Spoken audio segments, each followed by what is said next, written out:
side to side, let's go. Let's go, let's move, side to side, let's go.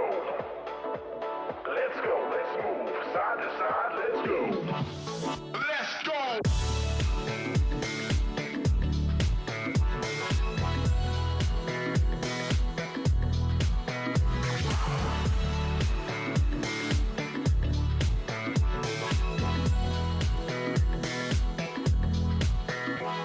Let's go, let's move, side to side, let's go. Let's go, let's move, side to side, let's go. Let's go, let's move, side to side, let's go. Let's go, let's move, side to side, let's go. Come on, everybody, bring it in.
brings you to the lost and found, dear. Won't you pull up a seat? Everybody got a prize round here to play. Make me an offer, what will it be? Oh, what will it be? Welcome to the playground, follow me. Tell me your nightmares and fantasies. Sink into the wasteland underneath. Stay for the night, I'll sell you a dream.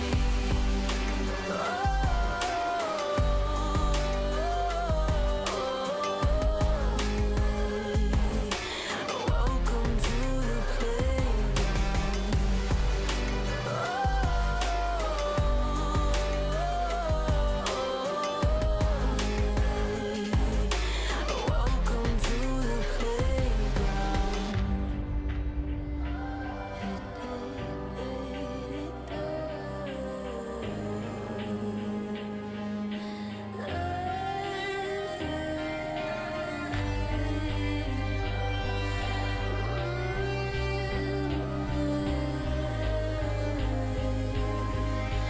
Welcome to the playground.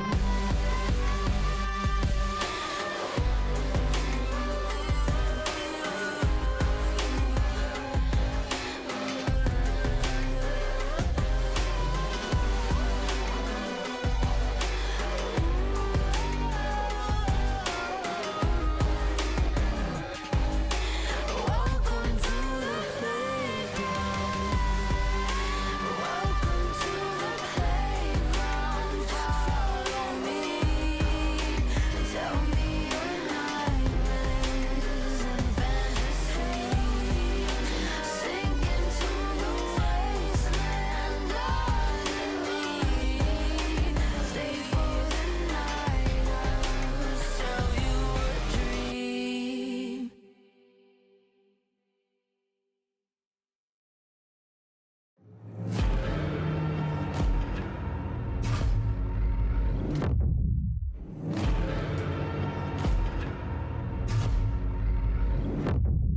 You walk along the edge of danger, and it will change you.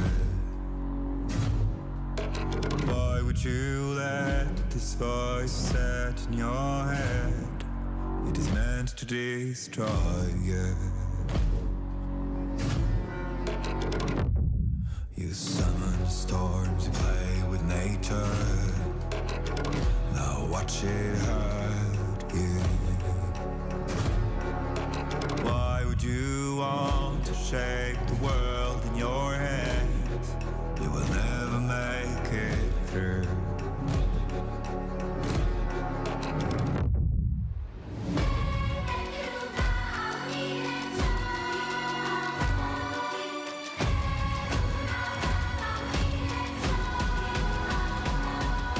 Catch the fire burning out your soul.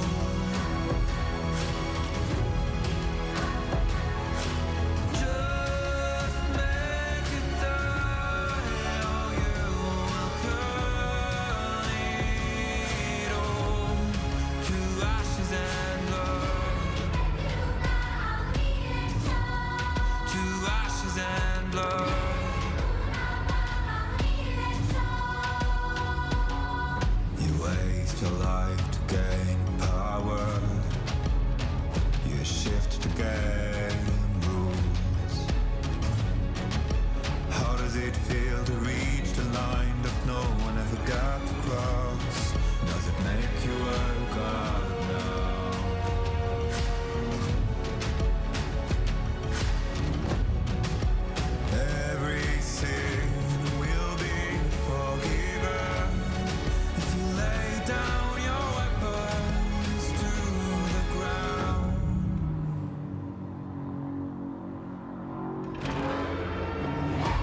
ashes and blood. To ashes and blood. To ashes and blood. To ashes and blood. To ashes and blood.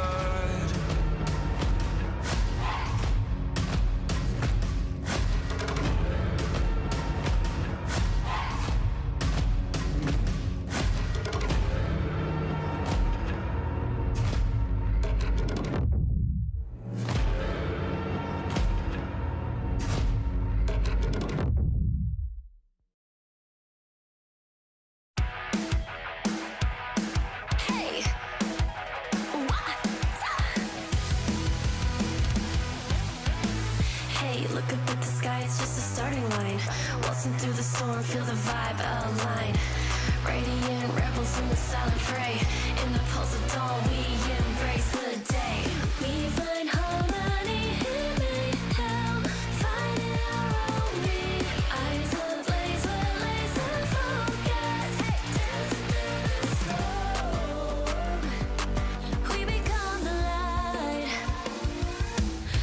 Against the lies, we'll stand and play in this never-ending fray. As alive in the pulse of dawn, we find our beat when the chances take form through the noise. Hey, look down at the tide, it's our warning sign. It's time to rock the wave or get swept aside. Crash through barriers, our destinies untied.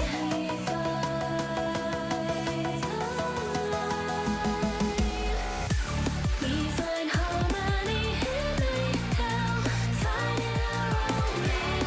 Eyes ablaze with laser focus. We become the light. We become the light. Against the lies, we'll stand and play in this never-ending fray.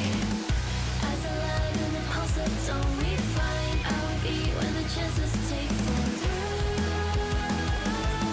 the noise. Hey, look up at the sky, it's just a starting line. Hey, look up at the sky, it's just a starting line. Radiant rebels in the silent fray. In the pulse of dawn, we embrace the day.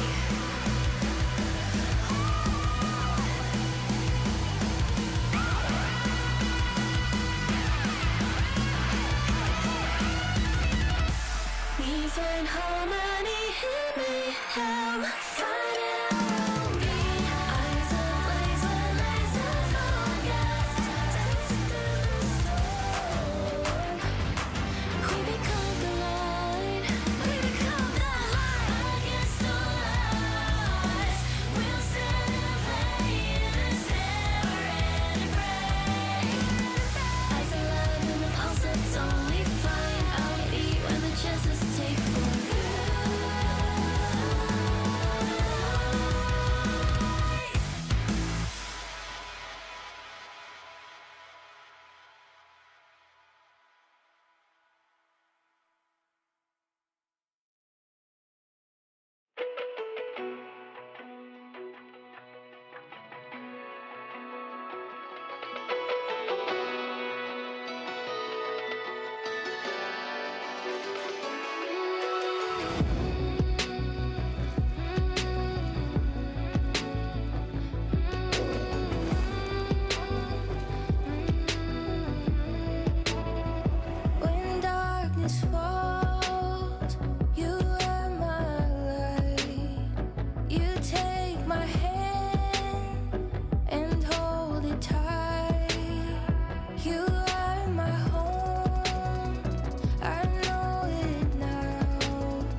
us, two souls the same. With you I'm everything. You never asked me to change a thing. They set our world on fire, but our hearts will burn for miles. I see your beauty shine, you radiate with light. Our hearts dancing dry, you're one of a kind. Stars shining with us, your fire is contagious. I feel the moon on our skin. Love glows out, love streams in. Your eyes shining through me, light the way so that we can see. I feel the warmth of my love. Shine on and feel your eyes.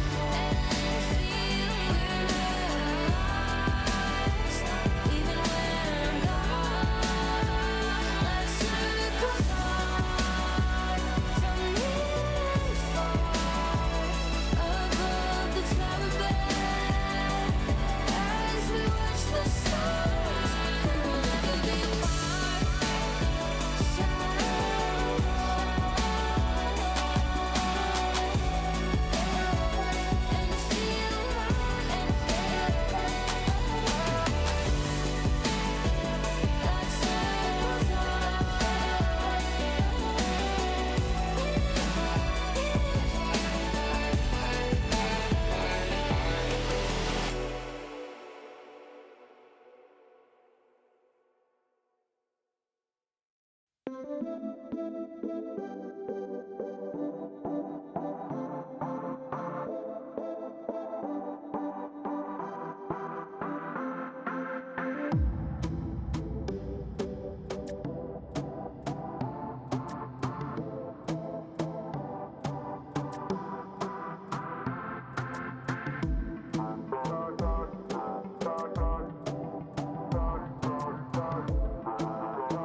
君のことば繰り返し寝ても覚めてもやまないそっけない君の笑顔が恋しくて星に願うのまた会えるよね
Wait, is he switching lanes?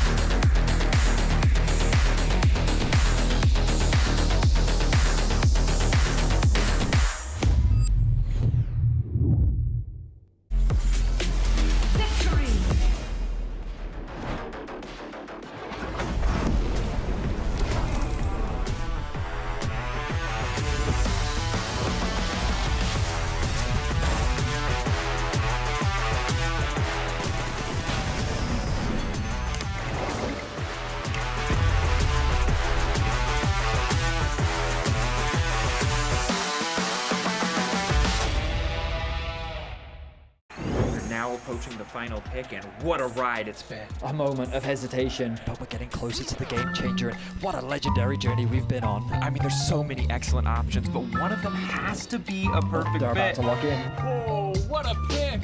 What a way to close things out. Join Marriott Bonvoy for a chance to claim a free Hextech chest and key. Marriott Bonvoy, a check-in at every checkpoint.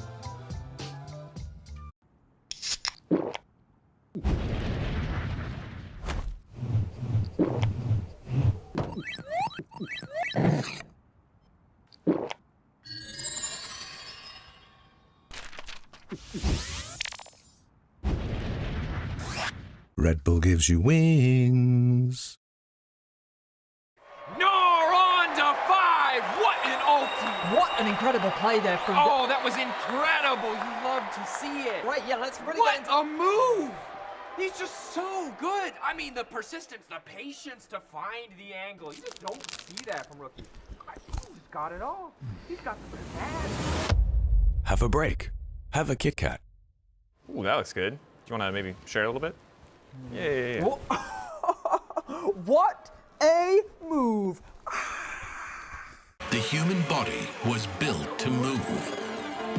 Not trapped at a desk in one singular posture for 12 hours a day. It's time your chair evolved. This is Secret Lab Titan Evo. Ergonomically engineered for you, gamers, hybrid workers, artists, backing your every move.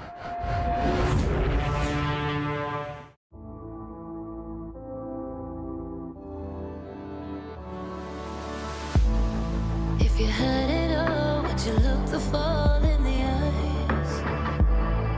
Could you walk away this time? Will you realize, recognize it's never over? And the flame that once had died. Awaken. Will you rise above the days to come? Will you be enough? Will you walk away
we all face the fires, and we stray from the light. Go and leave the pain behind.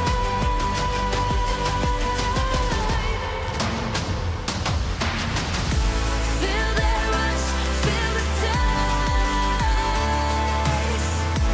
Can you feel it with the pain? Wash it away and stand again. Awaken. Feel the rush, feel the taste. Wash away what used to be. Will you make your stand? The world in your hands again. 'Cause we all face the fires, and we stray from the light. Turn the page and make it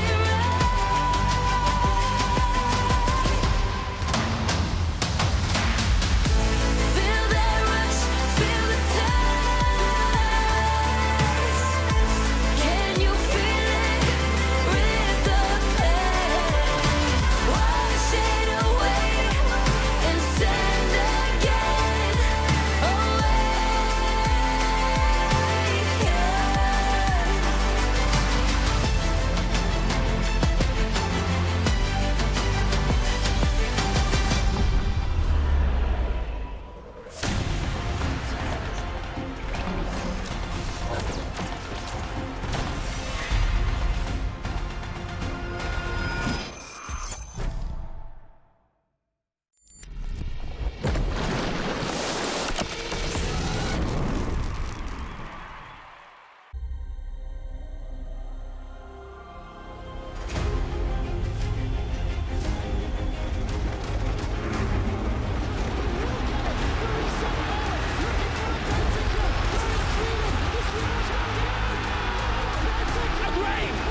G2, the perfect teammate. They take it all.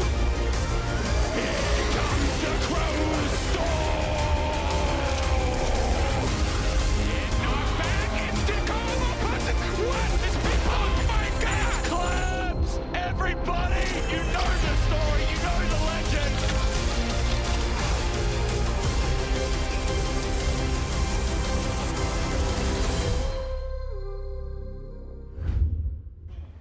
Okay, guys, got a couple of questions here. You have the chance to actually collaborate and do something together and come up with the answers and pretend that you're smart. They are related to Uzi. And you guys have one whiteboard, so you can like share and rub together your two brain cells and come up with the answers. First question. How old was Uzi in the 2013 World Finals? I think he was 17. What? No, I'm gonna say 18. Okay, you guys have to agree on an answer like pretty Rock, fast. paper, scissors, or which Okay, one? okay, rubber, scissors. But- Okay. Still sucks. Pause. Okay. So, 18. 16. You know that? yay, that's correct. Nice. Let's go to the next question. But then he gassed me. You were wrong. Anyway. I was gonna say 16. but- Next question. How many career kills does Uzi have on Vayne? 82. 82? Are you kidding me? He's kind of got. I was thinking 1,000. A thou? 1,000 is way too much. But it's. Okay, I'm saying 500. 500. 400 then. How many games of Vayne do you play? Okay, Holy. let's do this. How many games? Okay, it's fine. 270 over 50 games? Yeah. Yeah. Okay, he played 88 Vayne games 88. Okay. and got Okay. 397 kills. Okay, he played 57 Vayne games and he got 371 Vayne kills. That's so cool. That is really close, I know. How many pentakills did he have during his career? 7 pentakills. And she's smiling. She's revealed it. Put 7. Final answer. Yes, it was 7. That is insane. 9. 7. You said 9. No, it's a math. It's like Yeah. Ah, I thought you were excited. I was That was like, a frustration gesture. Okay. Yeah. Which teammate was on his side most often? Was it Shower or was it the top laner? No, it must be Xiaohu. Because in 2018 he also played like Xiaohu was a mid laner for RNG, right? Do you remember 2018? I don't remember even last week. With Xiaohu. Of his career, he didn't have CC title. Guys, I'm falling asleep. Come on. Ming. Shower. But it was so low-hanging fruit! Yeah. Yay. You guys got another one right. How many different champions did he play during his career? Maybe like 20. Is 20 a good number? Bro, how am I supposed to know that? You said this was your area of He played expertise. Vayne, he played Kai'Si. Ah, here we go. Xayah. Twitch, Corki, Xayah, Oh, Tristana, Kai'Sa, Vayne. He played Urgot. I know he played Urgot because Urgot was an AD carry back then. He had one Urgot game. Wow. You're so helpful. Yes. And there's for sure he played some random champ, like in the 20. 26, yeah? I'm happy with 26. It's 34. What's his most played champion? Kai'Sa. Kai'Sa? Kai'Sa missing? I think it's Kai'Sa. You think it's Kai'Sa? You played a lot of Kai'Sa. Kai'Sa. Wrong, Ezreal. So what was his record against Faker? 13 wins, 26 losses. Let's say 14 losses. 7 wins, 14 losses.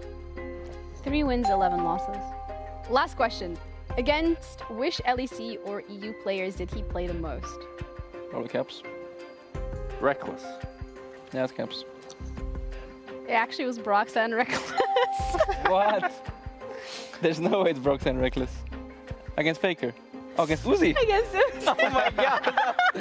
Yes, you were counting Faker? Okay. No, actually with those answers, you guys lost. Sucks. That's really... I'm gonna start crying. Turn off the cameras. Turn off the cameras right now. Ain't no way, we got a team of analysts finally winning against players Finn. Congratulations. Okay, so actually we wanted to give you a sneak peek of what happens Man, I want to do that. before the broadcast, before you see the casters going on air. This is actually what they do. This is actually how they warm up and get ready for the action, especially given the stakes that we have for the games today. I'm gonna let this weirdness fly by. Hopefully the audience can recover on this. Finn, congrats on winning the game. Yeah, I mean, Jack Spectre held me back quite a lot in that segment, so that's why he's now getting Kane ulted by Dagda. Justifiably so. If I didn't have Jack there, I'd probably get all 7 questions right. Oh, I'm sure you would, But buddy. in the end, I'm quite happy that we beat the players The for usual, once. blaming the teammate. Odoamne, welcome back. No, welcome back to me, actually. I'm the one being back. You were Hello, here Laura, yesterday. welcome back. Hi. I want to talk about the action, actually, because looking at the game we have today, banger on the menu, but also something that we've seen before, because these teams, here is where they are right now. KC is going to go up against Fnatic today in the hope of facing off against MKOI next week. That is actually what happened in Winter, guys. I mean, to me, in Winter, the most memorable best of 5 was between these two teams. Yeah. I think that Fnatic KC best of 5 going to 5 games, a lot of good moments there, a lot of drafts. That I think a lot of about. games. Exactly, and it did set the stage for also how a preview of this spring, because I feel like these teams still kind of have a little bit of the same identity, but at the same time, walking into that best of 5, it was Fnatic who was the big favorite. But today, I feel like we're getting a reverse where KC is the top dog and the team to beat. And I'm actually wondering what these teams are going to bring to the table, considering the fact that going through the lower bracket, you have to play more games, you have to come in ready. We saw Fnatic playing 2 days ago. KC was playing yesterday. How hard is it, guys, because you've been in these situations, right, to prep for multiple opponents with so little time to get ready for it? I mean, I think right now Fnatic has the advantage, right? Because KC are just going back-to-back games. Yeah. So Fnatic did have 1 extra day of practice, but in reality, you can't really get that much from just 1 day of practice. So it's going to be very tough for both, because a lot of the cards are already laid out on the table. Exactly. I would say that usually the team that gets back-to-back games is the one who has an advantage. But given that Fnatic already played before, they already got their share of the games this week, having a day off and being able to study still gives you a little bit of advantage. Even though it is fearless, you don't really get a lot of draft information and stuff like that, but you do get to see games being fresh in front of you. Yeah, and on the other side, you get more stage experience. You get to play those games on stage, so maybe that can play in their favor as well? I mean, I would think so. I mean, I think these teams have played a lot of stage games already in their career. And I think because it's in the studio, I think they're just really getting back into that rhythm and just going back onto stage with confidence. And I really wonder if Fnatic use their day to relax or if they just practice super hard to get ready for this game. I think we would find out very soon. But before that, we have an interview of Ginny sitting by with Rhea in the Marriott Bonvoy pregame chicken. Thank you, Laure. I'm joined here with Reha from KC. Ahead of your game against Fnatic, we've seen this one in the lower bracket before in winter. It went in your favor. How confident are we feeling today? Very confident. I think we're going to be very confident for the rest of the season. We know today is a very, very good opponent. We know we need to be playing our best game to win today. But yeah, the confidence is very high, and then we know have to come up on the Rift and put up a fight against them. Absolutely. And it's something that Yike touched upon as well a little bit in the interview yesterday, where he mentioned that you guys have found the confidence again, but there also has been maybe a little bit of miscommunication and the team isn't necessarily on the same page. How are you able to fix that from last week into yesterday into today? Yeah, I think, I mean, the two things, right? I think there's like mistakes that only happen on stage. So we talked about most of them, and then there will be mistakes that will be happening no matter what, you know. It's not like we can play perfect every time. But I think yesterday our Dragon control was good. It could be better, but that's the most important thing, I think, is we need to be focused going into the next games. And for today, most important is not the amount of mistakes we do. It's being able to clutch out the team fights, clutch out the early games against this team, and be confident in that way. Yep. And something we've also seen from you guys is just being really good at adapting in the middle of series. For example, like yesterday, game 1 was really good, game 2, not so much. You bounce back in game 3.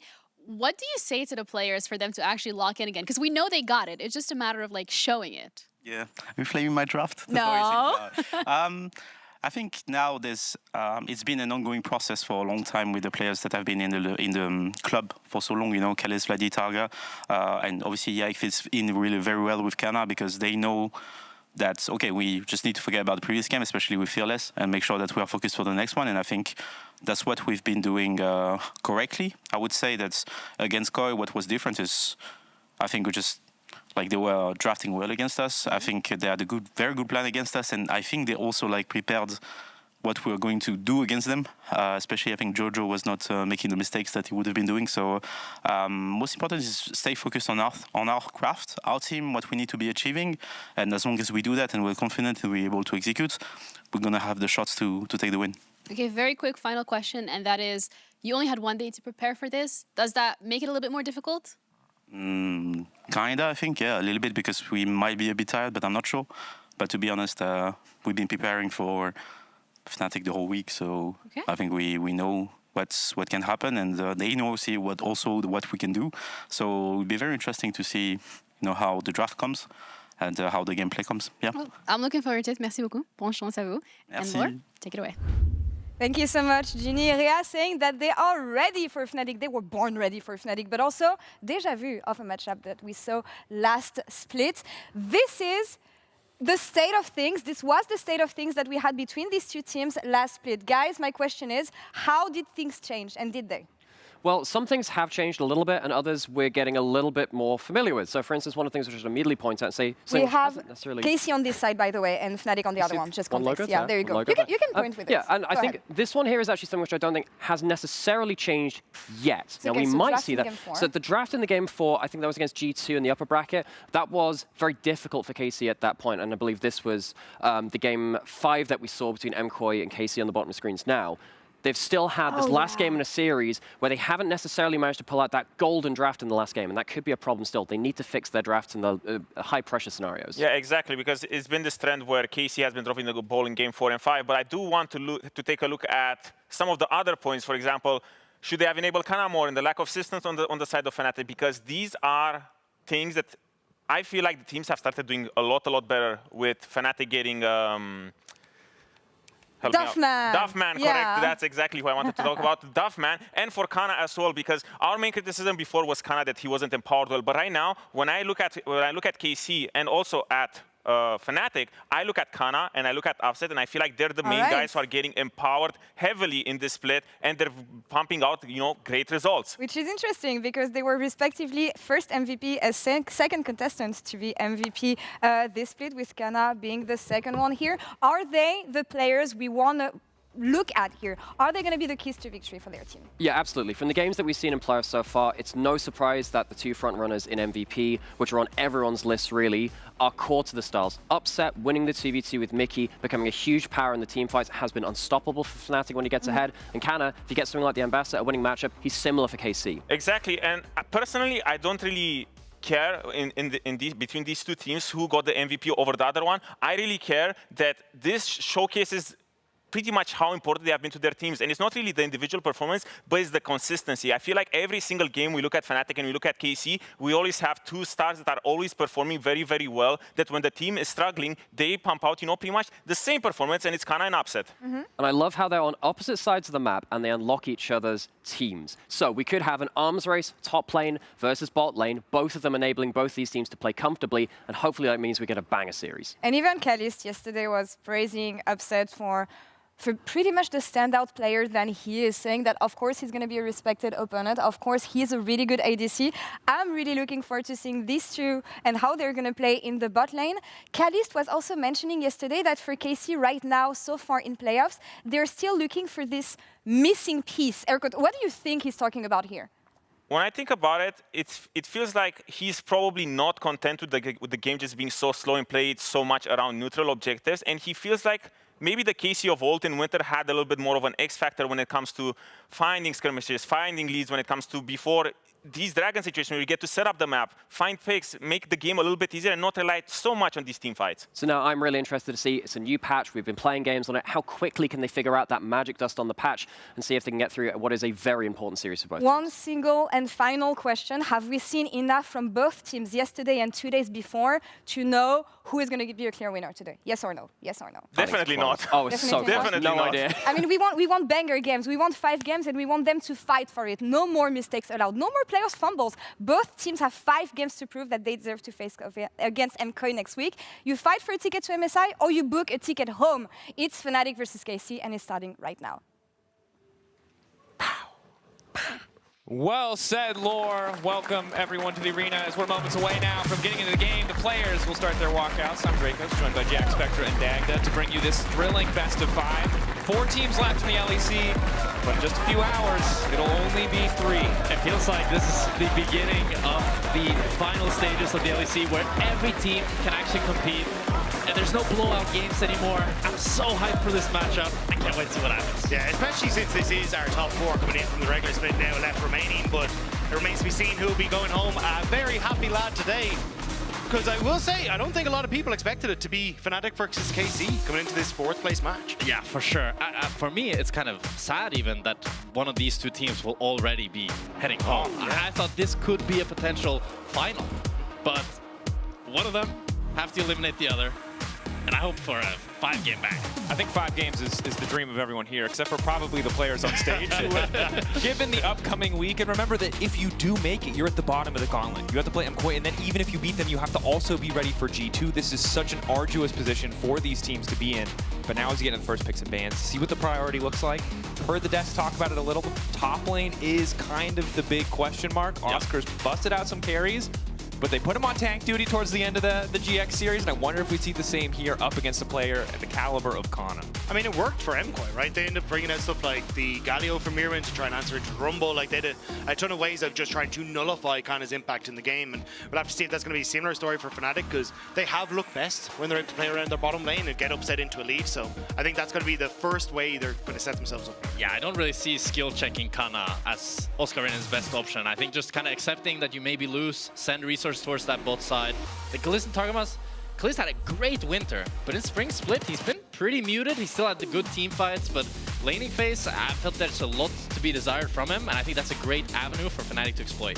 Yeah, I mean, the 2v2 laning phase of Upset and Mickey X is the best in the league, right? If there's a reason that they were voted of all members on their team, all-pro. And it's something that we'll have to see how Kalist and Targamas contend with. Interesting, those mismatches, because as much as the worst part about late season best of 5s is you can talk about any lane.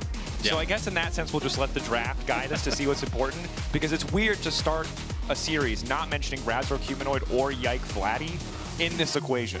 Yeah, well, I mean, looking at the draft so far, it's interesting to see that Taliyah going to be left open, Rumble left open. Okay, Taliyah gone, but also then, as I say, the Rumble still unavailable as well. So the Warwick ban first 3 is also very peculiar. Maybe that's for Ambessa blind pick or something like that. That was a BB. He loved that into the Ambessa. Perhaps something showing up in scrims that could be. We haven't seen too much from Oscar. Played it as well. Yeah, did. Yeah. It's interesting that it's lived on, the legacy of the counter pick. This would be a bold B1. There we go. Okay. Wow. I mean, it's Still Kana, bold. Still Kana bold. Jace, you know, Kana Jace. Yep. Yep. He doesn't speak much European on that pick. He's looking fantastic on it. Doesn't speak much European. That's interestingly the most American thing you've ever said. Doesn't speak European. All right, Kana. This is the thing, as you can see Oscar already like, all right, boys, now we have to decide. We know I will be on a weaker laning phase champion, but how committed are we? Am I taking a Kennen or am I taking an Ornn? When I'm seeing Jace, I think just a Sion or something like that. It's just great into it, right? Something that can just hold lane, scale up against it. I love this Kalista from Upset. Targets that bottom lane. It can really snowball. Also, I like the Pantheon, right? And I think that was what KC were reading with the Warwick ban, is that we're going to take the Jace, leave that Pantheon to go across. And it does nullify in some aspects what Kana can do, because especially when you hit 6, Pantheon able to cover for a lot of those side lanes means that impact can be a little bit difficult to have as Jace. But okay. Fighting fire with fire here. Kalist, he wants to fight. He wants to brawl. Are you ready to talk about Draven? That's my question, because I don't think you updated your Season 15 Draven guide. I haven't checked your YouTube recently. So this matchup is one that used to be very Draven favored, but as Kalista is kind of, in a way, gotten stronger in the early game, she can now contest him more, and is definitely more of a skill matchup these days.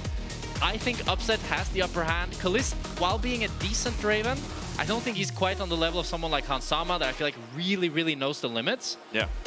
But perhaps a message to be sent here if he can find that performance. Of course, Wukong now alongside it, something Yike pulled out yesterday. Some skepticism as if people like Yike on the farm to 6 junglers, but the Wukong has definitely looked better than the Vi. And now the Sion kind of, like you guys talked about, right? One of the champions that can graciously scale through a difficult lane. But now I'm looking for support. I think Nico is an incredible power pick for both teams because it's just the most OP laning support, and it just pokes out so incredibly well. Yeah, I think stuff like the Renata as well for this Kalista is going to be very, very strong. So yeah, I think you've got 2 very clear bans here if you're KC, especially since Fnatic can pick it up on the next rotation. But the Braum is actually more worth a worried about. So the engage for Targamas trying to be nullified by the Braum seems their biggest fear. I think KC is in a bit of a tough position because either Fnatic can choose to blind pick a really strong support in the Nico or the Renata, or they can choose the last pick support, in which case if they get something like the Braum, it can be great into the Draven, great into the Wukong. They just have a lot of good options for Fnatic right now. Yeah, and I think as well, even just for Humanoid, he's been happy to go for some of the counter picks. Like we've seen the Aurelion Sol creep up as kind of one of his picks. And I don't really think you want to give Vladdy access to, hey, can I go for something like the Silas or the Akali that he's been practicing all split? Trying to force him into a bit more of a blind mid lane seems a nice option for Fnatic. On the Gwen ban as well, presuming that maybe the Jace could be flexed into mid. That's interesting. Because that could, a big counter pick onto the Sion here could be really big. Because Sion blind pick can be really exploited. Yeah, a champion that you know for in pro play for the most part giving pretty consistent value, but almost entirely because people aren't picking him in situations where you're going to get completely blown out by a strong, in this case, AP counter pick, something like the Gwen. So they do ban it. Now potentially the conservative choice mid lane, and to your point earlier, they are saving counter pick for support. So not immediately rushing to get their hands on that Nico. And KC in a tough spot because they need that magic damage from somewhere. Probably sole AP source means you're looking at some side of control major carry. I'm curious if they go for something like the Hui and just say, look, we're going to farm it out in mid lane, and then we've got 2 very long-range damage dealers in the Jace and the Hui that can do a lot of work. And whenever you try to engage, then you kind of just open up the Draven to play a bit more freely in the fight. But we'll have to see exactly what the game plan is. I was thinking Orianna or Hui, just kind of a standard control mage. You have decent ball delivery with the Wukong. And they go for the Nautilus as well. The only worry I have now is I feel like if Fnatic decides to go for the Nico, it can be a really hard matchup for the Draven. They can even decide to go for something like the Alistar and just scale. I just feel like when you're blind picking support with Draven in a really close matchup, it can be really hard to get that edge that you really want. And you know what Rob mentioned earlier, that long-range game plan, there's not always space for a Draven to work. Very often what we see Draven at his best is these games where you're finding a ton of kills, you're snowballing, short-range champions that you can just completely abuse. But if he's not the one that gets ahead, if he's not the one that snowballs, he's kind of you know, he's a passenger, I think, for the rest of the team comp. We'll see what he's able to do here. Obviously an intense 2v2 match, but the final pick there is the Rel. So not the Alistar, but just matching a little bit of teamfight gauge with teamfight engage. Didn't feel the need, I suppose, to go for the more aggressive laning option, just wanting a bit more reliable engage. Yeah, and to pick up on that, it ends up being a pretty good matchup for Draven Nautilus. You can hook in early, you can generate pressure. You do have the slower clearing Wukong, so I don't quite see this bot lane matchup as being completely blown out of the water. I think it'll be a relatively slow game, and we'll see if Kana can actually build that top lead. I think that's KC's biggest win-up. I think, though, one of the things that Fnatic have been very good at is how they rotate around the map with Upset when they have them on the Kalista. So I wouldn't be surprised if we kind of get these, 4.5, 5-minute swaps, and suddenly they're trying to dive Kana or make plays up towards Kana as well. So we'll have to see exactly how they're going to operate, because, again, when you have a Sion, these swaps become very easy to if you operate. can mismatch in this game, it would be fantastic for Fnatic.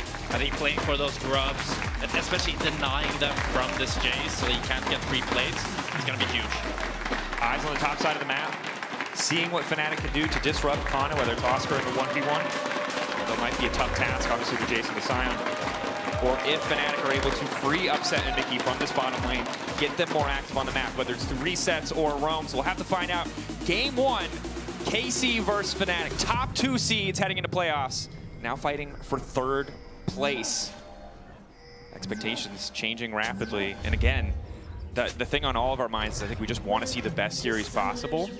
But we're also all have to recognize that the most recent tape for both these teams was full of that inconsistency. So see who has the stronger mental, see who's been able to prepare better coming into the last game of the week. Both these teams, of course, playing a best of 5 once already. I love both of these drafts. I think there's so much explosivity on both teams. There's so much you can do. And I like the fact that Upset has Barrier while Kalista has Cleanse. He kind of has to go Cleanse against the Rel Q, against the Pantheon later on. But that does mean that in the direct 2v2s early on, Upset has the health advantage. Maybe can look to leverage that to actually fight in this lane early. I think if either side snowballs, this game is just blown wide open. Yep.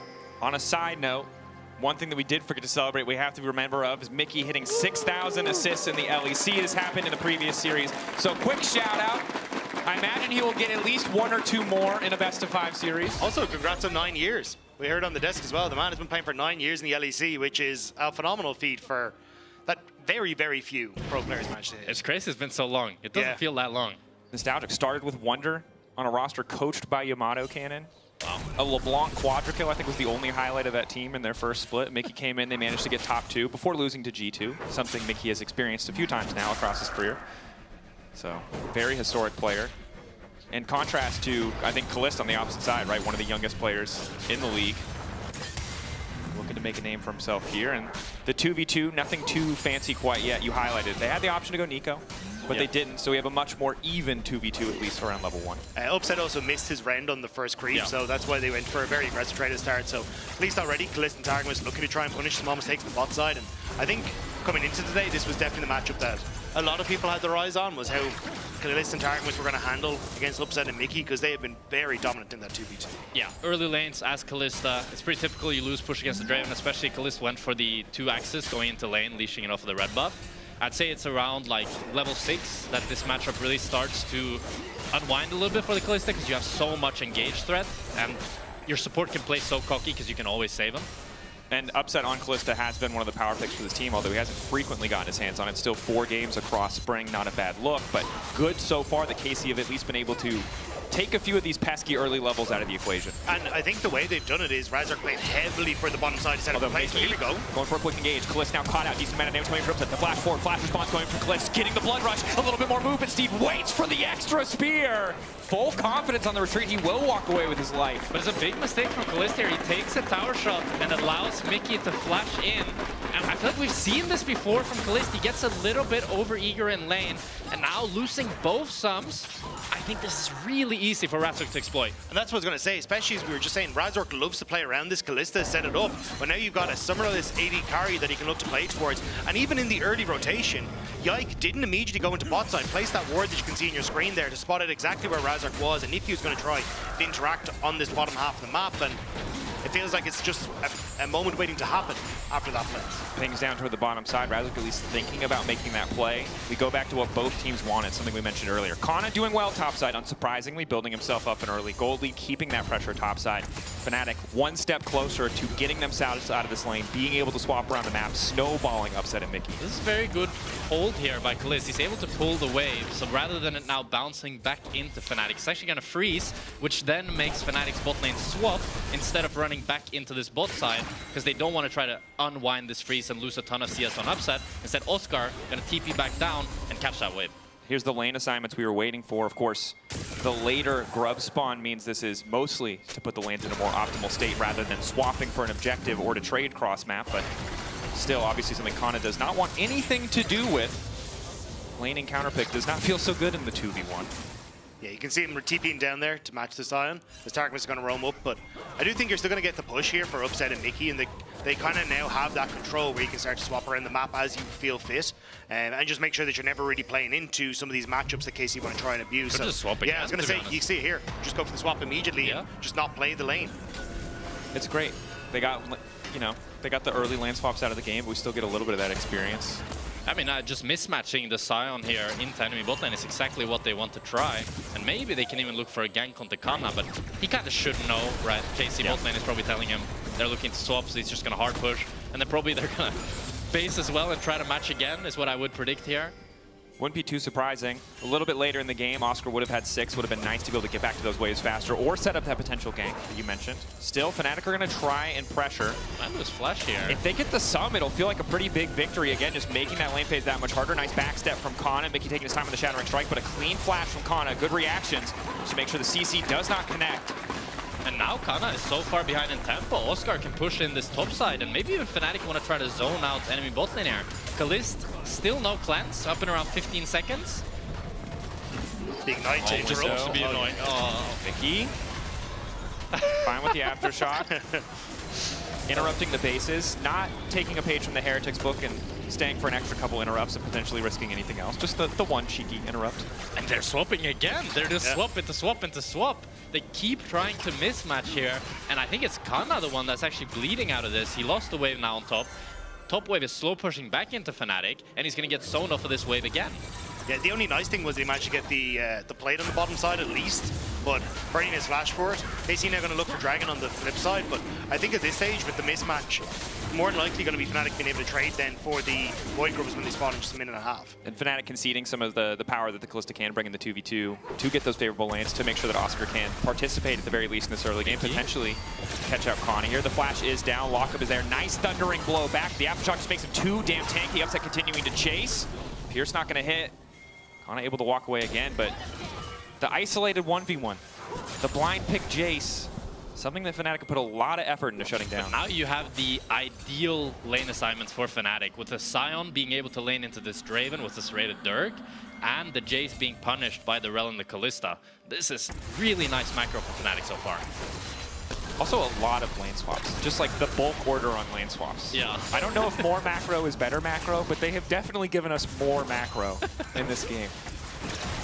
Big up macro. Yeah.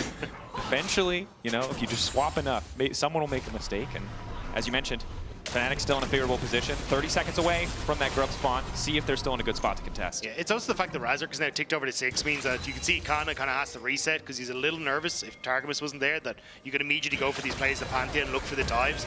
Especially as Upset ticks over to 6 as well. The ability to just reset on tower aggro is going to be disgusting to try and deal with, but I mean, at the moment, no plays. The problem now is KC wants to try to contest this Herald, these grubs, so that's why they're sending Draven up top. But they're really delayed. So Fnatic are choosing to... Are they swapping again? Okay, now the swaps maybe are getting a bit too crazy here. Because now they're swapping away from the grubs. Flash so they out might mid lane. Give both grubs and Drake to KC. Maybe they overcooked a little. I'm not sure about this one. Too many swaps. Yeah, I agree. Little motion sickness on the swaps. I think as well, even the fact that you had a nice base there, because you're still waiting for the BF sword for Kalista to come through, so you managed to pick up the plated steel caps for Upset plus your recurve bow. I think you were in a decent spot on an 80 carry where you could have tried to fight off that little bit of just the expenditure difference. But yeah, going to be KC able to pick up both objectives this early.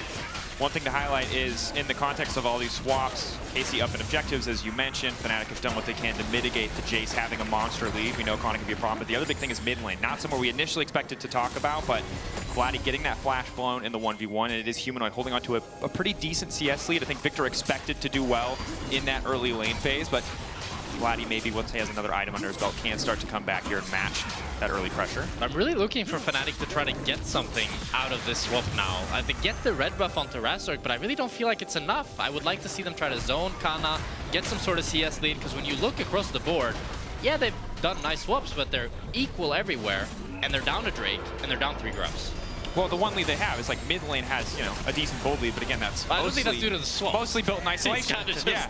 So you can claim it if you want, but it feels a bit disingenuous. Like, great swaps, guys. Humanoid got a lead. Like, the only person who didn't participate. Hell yeah. I do. It looks like they might be trying to look. Actually, no. There's the reset. I was about to say you could look for something on the on Calist. I think they're looking to swap again. Yeah. I was gonna say you took the Scuttle Crab into your Croak. Now you could move back, sorry, into your Gromp, and now you could potentially move into a bot side play here, but looks like, yeah, they're just going to continue to swap and just not let them play. Even the barrier birds, we can't get interrupted. Okay. He was scared of the Ignite from Targamas to cancel the base. But I'm not sure why they're so hellbent on just swapping over and over again. I mean, the Draven matchup is annoying, but I don't think it's this bad. You know? And Sion is great into Draven, but if enemy keeps matching you, you should be happy having that tempo lead. And utilizing that. Also, the kind of explosiveness you expect in a game with a Pantheon Kalista Rel hasn't been there. Although, as I say that, Kana stunned, waiting to get close enough so the Thunder and Glow can't knock him away. Mickey now going to follow. Kana should just die here. Mickey quick to tank. Reset is there from Upset if he needs it. He does. That's first blood going through for the side of Fnatic. So they get something, but again, it's not really on the back of the swaps. It's just that top play with Pantheon. And crucially, Kana's flash was still down for another 5-6 seconds, and that enabled Fnatic to make that play. Humanoid. Fnatic gets some good damage here. Severing Bolt now just trying to clear the way. Targamas in the area. Humanoid knows that he has to back up.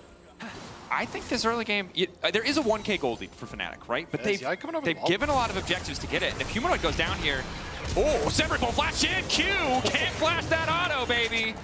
Really nice play from Yike. You can see him waiting in that Raptor pit, seeing if they could get the damage, and Vladdy manages to connect. Now Oscar in and spotting all the KC are going to be dispersing from the area, but they got the steal. And this is one of the least violent KC Fnatic games we've seen. But we were looking back, and then we also cast the Winter semifinal, and it's Draven Kalista, and they're not killing each other. Hayden, our stats guy, looking through almost 1 kill a minute on average in that last best of 5 we cast. This is a very different pace of game. I don't know if there's some jitters or some overcommitment to lane swaps, or maybe they just had to wait for Vladdy to back at a bad time. Vladdy, you're going to die here. Upset, though, might be in trouble as well. Wukong all to follow. Razorp on the way in, but it looks like Kalista should go down. Noctum is there, not enough to stop the second proc of the Cyclone. Now it's Mickey following as well. Every time Fnatic get a little something, KC just take more. Good cover again from Yike, though, making sure that he was able to get into position. It looked a little weird with the knock-up into the hook, but managing to connect perfectly. Upset goes down, and KC happy to get 2 off the back of it. And now it's a Drake fight. I think that's coming up here. As we see the replay, I mean, Vladdy is a little bit cocky here with the recall. He doesn't have flash. I'm pretty surprised that this ended up turning well for KC, but it's Upset that's kind of jumping to the wrong side. If he jumps up to top side, he could probably avoid the Wukong Nautilus engage, but then he ends up going down. Razor gets cancelled. They don't have the damage. That was a nice job from Yike, as you say, with the cancel on the engage, the stun. Just works out perfectly, but now his Dragon set up. Flash is burned on towards Razor, Upset and Humanoid. Targamas is caught. And crucially here, this is Draven's time to shine. If he gets, oh my god, Mickey could engage. Follow-up is there, but Yike and Kalista are both able to make it out. That's 2 flashes.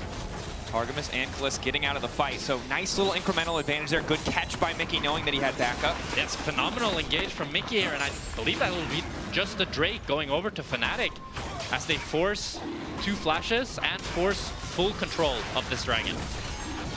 Nothing much that can be done to respond. Kana wandering up just to poke him with the Shock Blast. Has already completed the Black Cleaver adaptation for that Sion lane just to make sure that he can't threaten Oscar. And now we're getting to the very tense stages when you play Draven. Because if Draven dies, the game is over. But if Draven gets a kill, the game is also over. Yeah. I mean, again, I think we have this conversation, not very often because we don't have a lot of Draven, but he is, in a weird way, a scaling pick. If you play a passive enough game, eventually you'll have enough stacks to just kill a guy.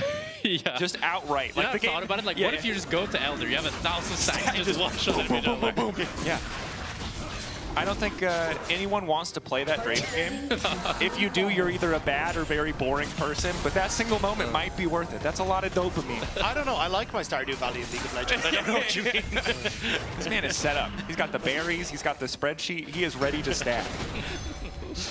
I don't think Kalista's ever played Stardew Valley in his life. I think it's not a like good game. It is a good game. Maybe. We'll bring it up. We can ask him on the podcast later. Yeah. Hopefully it'll be a fun reference and not a reference to losing 250 or so Draven stats. We'll find out. Targamas, nice has flashed over the wall. Follow up, good CC. Mickey caught out. Celestial opposition blocks a lot of the initial damage, but a well-timed knockup. He's at least going to get Upset's ulti out. But that said, Kalista ulti. If Mickey doesn't have that here, Kalista can just ulti, get that cash in, and finally snowball this game. But he can't. And I also think this is a representation of what KC have definitely been improving on over the course of this year. It's just Yike and Targamas working so close together. Targamas going over the wall, Yike there to help out. It's starting to get vision control on this top side. And it's just playing off the fact that Kalista has so much control over this mid wave because he is a Draven with a bajillion stacks. So you can easily threaten upset and make it easy then for your jungle and support to lean up towards Vladdy and keep him safe on this top side. Also credit to Yike, right? Early game, Razork wasn't able to find too many angles, did burn a couple of flashes. Yike a little bit quieter, but once he's at level 6, he has been everywhere alongside Targamas. Also, if you look at Kalista's inventory, you might think that looks a little bit strange. He has a lot of different items for different components here, but it's kind of normal. On Draven, you like to buy a lot of components. The only thing I would critique is kind of the serrated Dirk, because you are so heavy AD. There is going to be a ton of armor on the side of Fnatic. You can even see Upset rush toward that plate of steel caps. But now we got a Herald to test here. All right. Slight delay on the first item spike for lethality. We'll see if it pays off, if it gets him that payday faster. Mickey is on the wrong side of the map.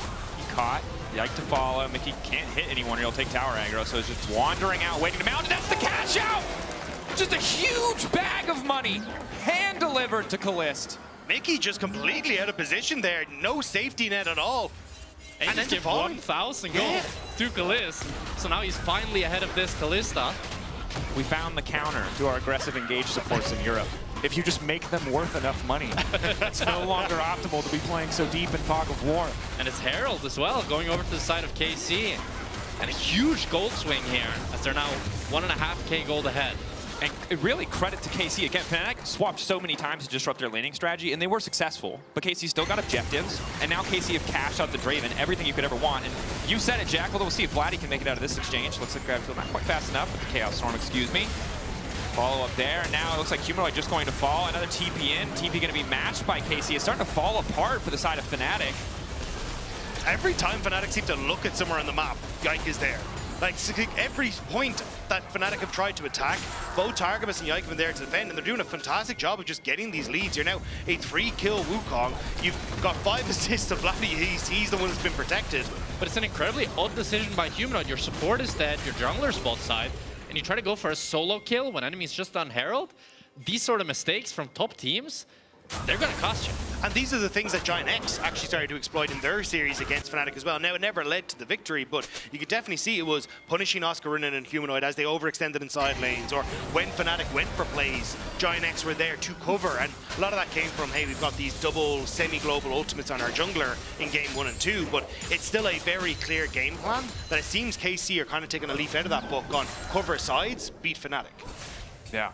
And it's working fantastically so far. 2.5k gold lead. Yes, 1,000 of that is a single kill, but it's what you want to see when you have the Draven on your team. You mentioned before, Draven gets the catch out, game is over. Now, we're not there yet, but it does feel like the runway is clear, and Fnatic can't afford to be making more sloppy mistakes, can't afford to get caught on side lanes.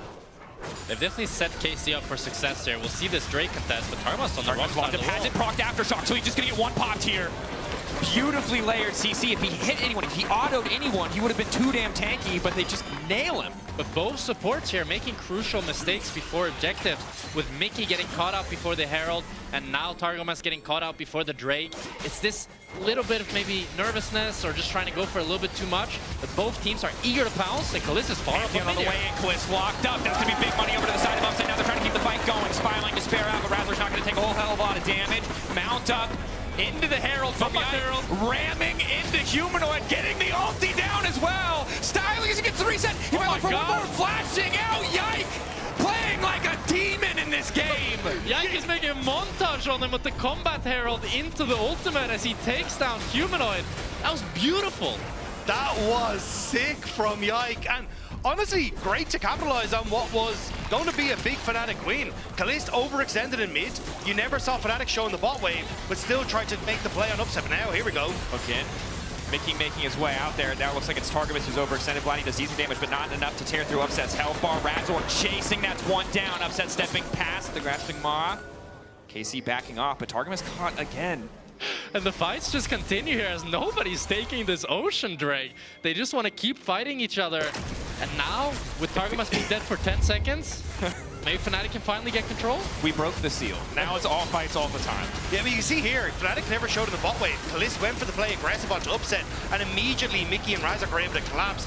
Although Humanoid here definitely went too far, but now topside, wait, what? Oscar going in. Kana now running, trying to get the extra movement speed. One more auto, Q flash forward, a little bit more damage. Oscar desperate to finish the kill. Yike on the way, going to be forced back.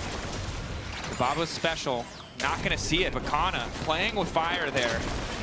Oscar having a great game on the Sion here, being equal CS and being able to pressure out the Jace. It's absolutely what you love to see as a Fnatic fan, a bounce back week from him after that tough performance against G2. Well, and also the investment paying off on a lot of those early swaps, which we drew question to because it did mean giving up a lot of objectives. The thing that they were playing for was to make sure that Oscar had the best time that he possibly could. 900 extra HP from the Soul Furnace. Able to threaten at least a little bit here and there with that ulti on top side.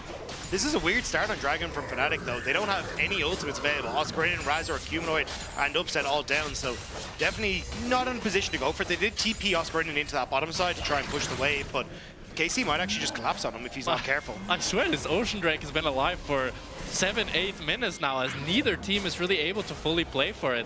It's every time they try, a fight breaks out, or the other team is able to leverage control.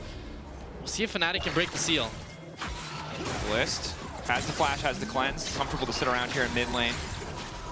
Vladdy and Targa there to cover as Oscar takes up home in the bottom side. Is this the moment? They have Crab in their favor, they're clearing vision, they have Kalista. Surely this is just a free objective. Yeah, Yike and Targa must recall. I think Fnatic can just finish this. But they're pretty pings. Yeah, they're... Looks like Casey wants to try to contest still. Nah, they're dropping it. They're just maybe a cheeky shot blast over the wall. Maybe see if anyone wanders a bit too far. No way. Oh! What is steal in Korean? This man is spitting. Oh my god, when the Ren smite timing fails. Why are solo laners stealing so many objectives in this playoffs? What is... It's against Kalista. It was a curse It's against Kalista. It's mathematically impossible. I'm not a mathematician, but it's impossible. Dragon was just cursed, I think. It took 10 minutes to slay, and it was stolen anyways. Yeah, there's someone who's made a fantasy league out there somewhere who is delighted that there's been these steals coming through. Some absolute wacko who's like, Kana's going to steal an objective. You were right. I don't know how. Prophetic, some would say. Okay, so I was going to say good on, Fnatic getting some objectives, putting themselves, I was going to say all these things about Soul Point, Kalista as an objective team, they catch, but Targamas still a good buffer. Very deep here. Yike is behind. Yike with a follow-up, and this is where Kalista just gets a free auto. That is a terrifying Draven. Upset is dead. Mickey will scoot his way out of Upset's body to find a way back under the tower. Excellent pick from KC. Fnatic didn't need to try and force it, though. You had everyone on reset, and now make it more. Oscar on the way in, I think, just to try and delete the wave. There's no hope really here of taking the fight, just trying to get them out. Mickey will fall to Vladdy, but now KC want more. Kana is out for blood. He took an objective. He wants to take their lives. Knocked back with a thundering blow. Taken is sweet. Time in the mid lane, baby. The montage does not stop. Kalist with a double in mid. And KC are just getting absolutely everything as Fnatic are so disjointed. First Upset and Mickey trying to go for too much in enemy jungle, and then they get shut down under tower as they try to defend 3v5. It's just the type of incoherence that we've unfortunately grown used to from Fnatic. And it's going to cost them. KC over towards Atakan, a TP coming in. They're going to try and punish the mid lane push from Kana. But Kana has the blast going. I think. Bit of a slow coming in from Humanoid, now trying to chase. Extra movement speed from the form swap. There's just not an angle. That's Thornbound down. Otacon to the side of KC, and well, I was wondering how the Draven would fit into this comp, and he's certainly fitting his boot up Fnatic's backside pretty good. I think Wukong is doing a lot of heavy lifting here. I'm sorry. I'm trying to think 80 carry propaganda right now, and you're the person who's going to shut me down. I am seeing the Wukong, yeah. I was going to say, it's also 2v3. Like, look at where the rest of Fnatic are on the map. Like, this play made no sense. It felt like Fnatic were like, oh, we have to make a play because we're behind. But in the grand scheme of things, I think they were still in a position to try and take the fights. But now Vladdy got a ton of kills off the back of this. The mid lane tower's fallen. Like, it feels like you've just handed, well, said route over to Fnatic, or KC on a silver platter. Yeah. I mean, credit to KC again. Kana still able to find a way to get these advantages despite so much attention being paid to make sure that he can't have the 1v1 lane, and Kalist delivering on the Draven.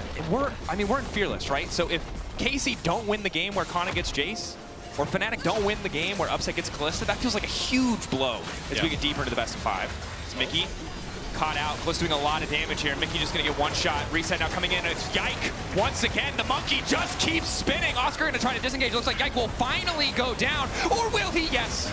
Soul Furnace gonna pop, and now it's Vladdy with the perfect setup to follow through. Humanoid goes golden, but the timing will keep him standing for an extra second. Not enough for him to take down Kalist. Down he goes. Kalist unstoppable. And the game is over.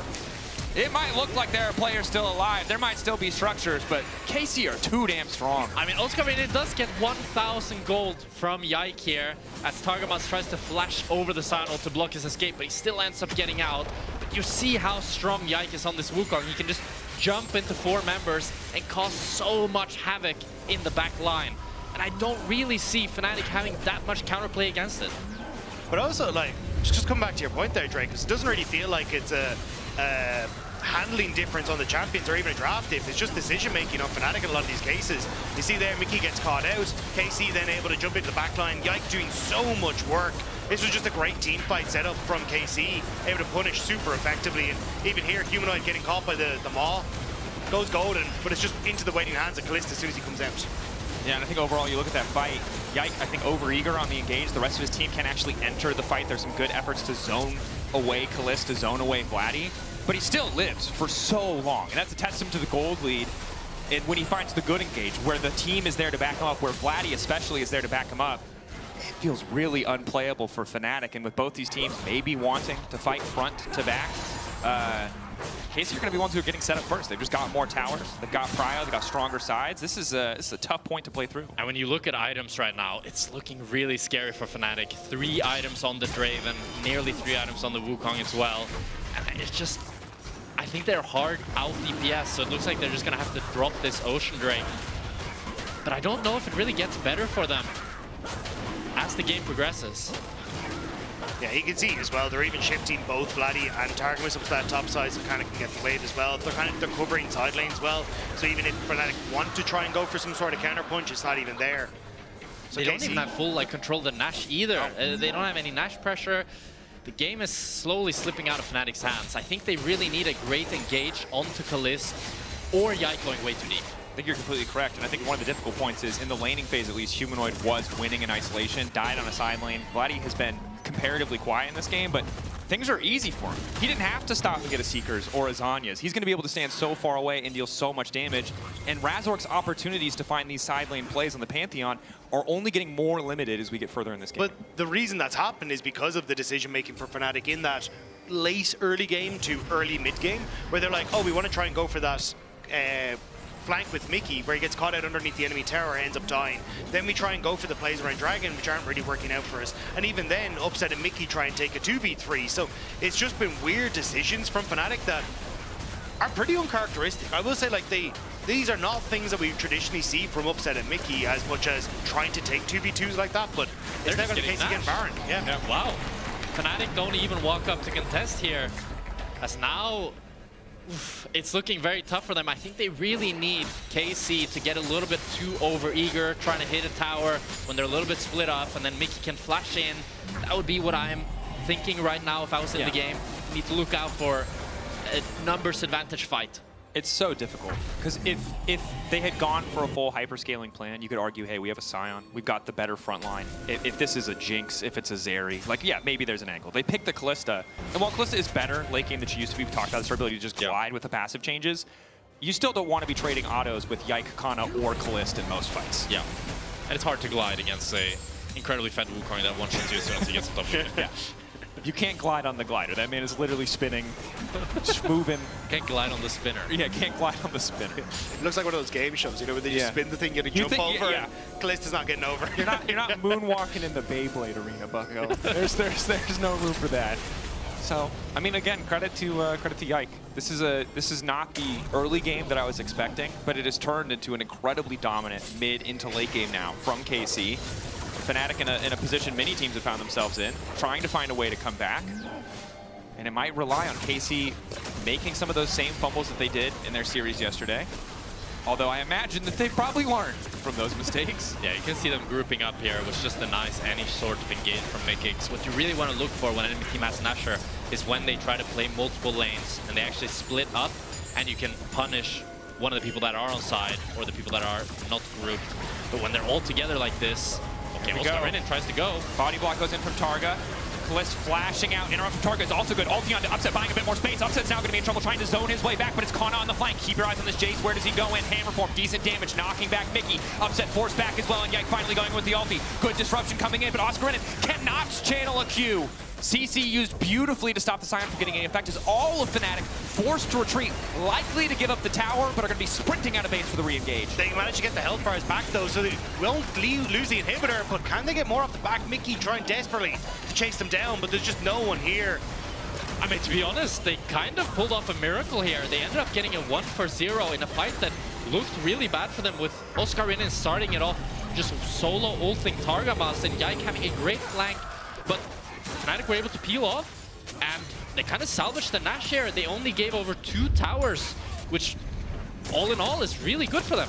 I think it was the fact that KC just couldn't really get underneath the towers. So as Oscar goes in here, you see Yike and Kana starting to move across to threaten the back line, but can't really move in. Vladdy and Kalist are too far away from having access, and then Upset is able to step away with Oscar kind of playing to push back that back line. And it was a great Kalista ult from Mickey to cancel Yike's engage onto Upset that allowed him to finally kite it out and survive. I think if Yike gets that engage off, the game would just end right there. Yeah, a single carry going down, the wave clear's gone, that inhibitor, easy pickings. The slightest differences here. Oscar able to live, Carry's able to survive as well. KC's still gonna have first setup on the Drake here, using the last few seconds of that Baron just to make sure they have mid push. And Ocean Soul, typically we don't value it that highly, but when you're up against a comp like Fnatic, I don't think they have that much burst damage. It's kind of slow stacking with the Kalista, and this Victor build is kind of vegan. It's not doing that much damage. So if they get Ocean Soul, I don't see Fnatic being able to take down this front line. Definitely be tough. The vegetarian Victor build. Pescatarian, still eats fish. KC zoned away a bit by Oscar. Oscar's still pretty damn tanky. Unending Despair at least healing up some of the damage, but Yike is really unconcerned. Quick use of the clone. Follow-up now from the ulti coming in from Rattler. Instant spiraling Despair right as the Aegis Assault fades away, though he's going to be slowed up, and it's Kana. Isolated Kana for a brief moment. Has he overstayed? Flashing out, held onto it for so long, and it's Yike going in again, finding 3 members. Kalist untouched on the backside. Mickey retreating. The Draven free to run rampant in the exchange. Upset running for his life, taking Mickey with him. KC get the exchange, losing not a single member. Oscar in and sent packing, and this might just be the game. KC's had the fight in their sights, and they knew exactly how they wanted to try and play it out, separating the backline from Fnatic and taking them down bit by bit. Yeah, Targamas just wonderfully zoned off Upset here with the help of Vladdy, which just made it so he couldn't join his team. And with that, it's going to be the soul for KC. They're probably going to be able to break up an inhibitor here as well.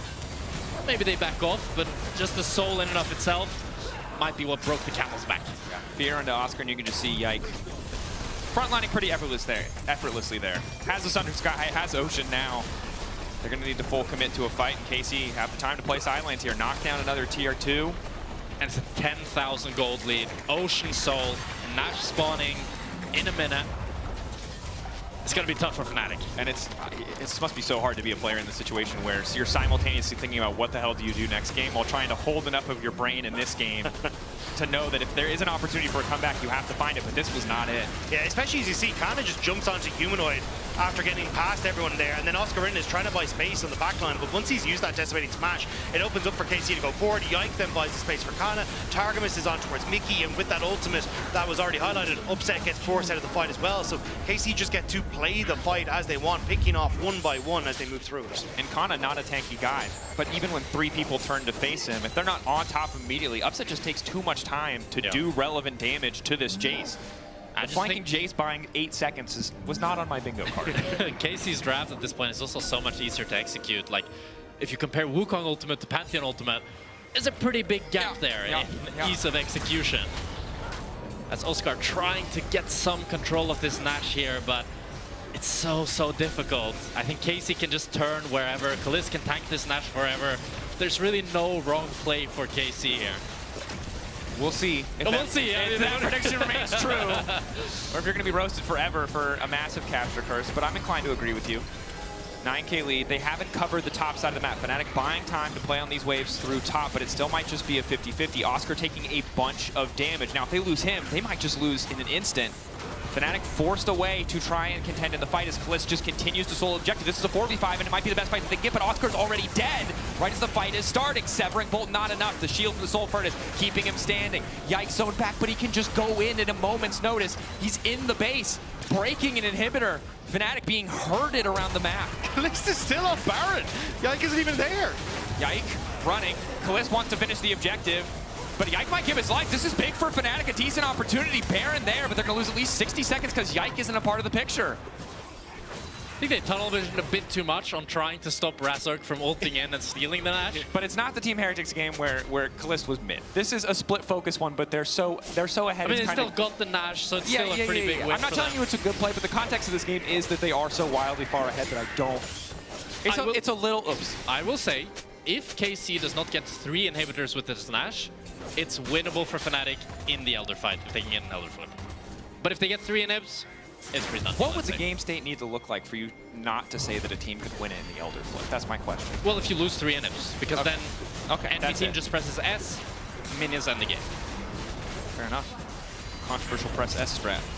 Mickey going in under the tower, full engage, but a nice peel back. They're getting deleted. Kalisz catching in as Vladdy finds a perfect combo across the entire fight. Despair of Fnatic. And you killed Kalisz, but at what cost here? As KC have them routed, they're going to be able to pick off Oscar? Maybe not. Running. Targa on the chase. Oh! Hits him with the Pangu. And his 30-second death timers here. You have to feel that KC can just run it down. That was heartbreaking for Upset. He flashed into the maw from Vladdy and immediately regrets his life choices. But I think that's kind of been the story a little bit for Fnatic in this one as KC look to take game number 1. And it was a brawl. It was a well-fought game. Some mistakes coming in from both teams, but ultimately it's KC that look a lot stronger in this game 1. Weathered the early game storm, responded well to the swaps, got the objectives, took the fights, found better picks. KC, incredible momentum here coming out from game 1. Nearly picture-perfect performance. I do have to wonder, maybe they overcooked a little bit with the swaps. They felt like they weren't able to play that good early game to snowball bot lane like I kind of wanted to see from them, to try to play for those objectives. They gave over Drake, gave over Grubs. And we'll see what the adaptation is. The draft for sure has to change in Fearless. The lane swaps might not. We're going to go to a quick break when we return. Game 2 on the horizon.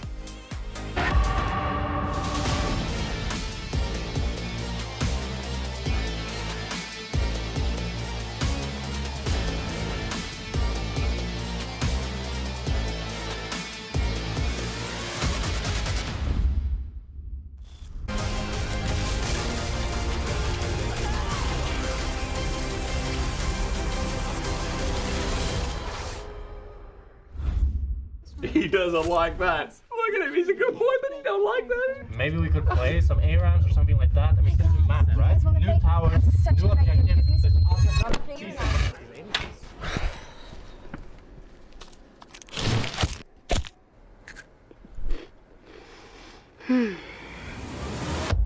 Have a break. Have a Kit Kat.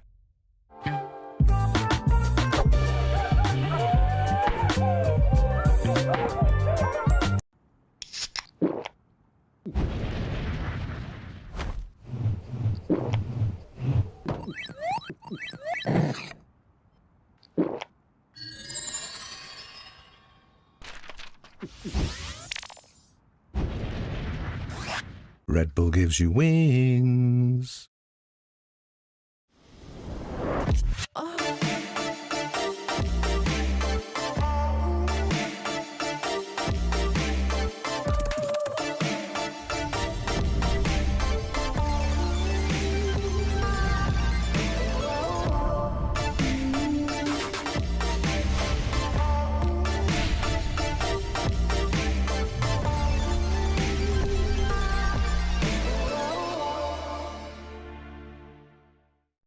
Now approaching the final pick, and what a ride it's been. A moment of hesitation, but we're getting closer to the game changer, and what a legendary journey we've been on. I mean, there's so many excellent options, but one of them has to be a perfect They're about fit. to lock in. Oh, what a pick!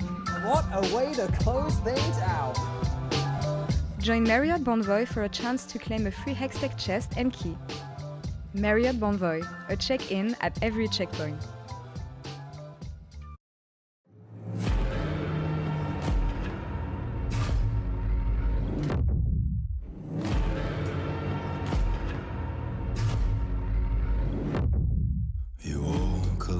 the edge of danger, and it will change you. Why would you let this voice set in your head? It is meant to destroy you.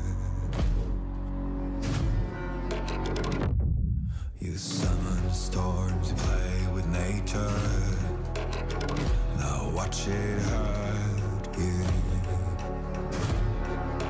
Why would you want to shape the world in your hands?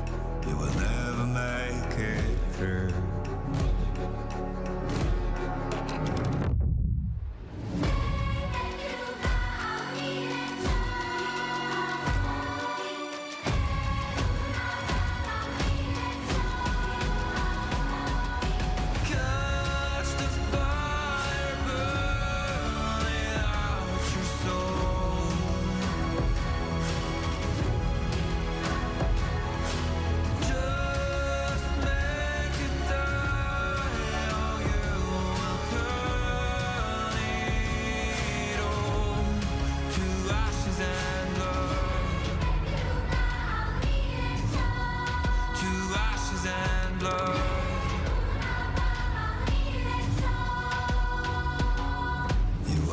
Your life to gain power. You shift to gain rules. How does it feel to reach the line that no one ever got to cross? Does it make you a god now?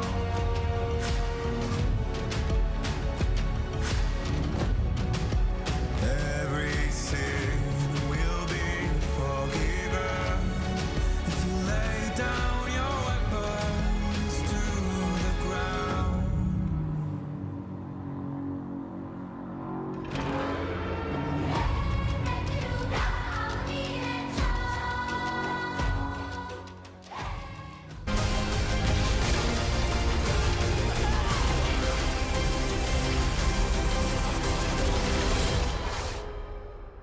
Get it. If Humanoid goes down here. Oh, Severin will flash in. Q can't flash that auto, baby. Han kan säga någonting.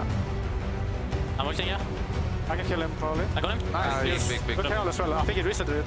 Maybe a cheeky shot blast over the wall. Maybe see if anyone wanders a bit too far. No way. Kill the Sion. Get Pantheon flash istället. With Pantheon. Kill den bulk. Jag bringar Griffin. Okay, don't go tower, I think. Okay.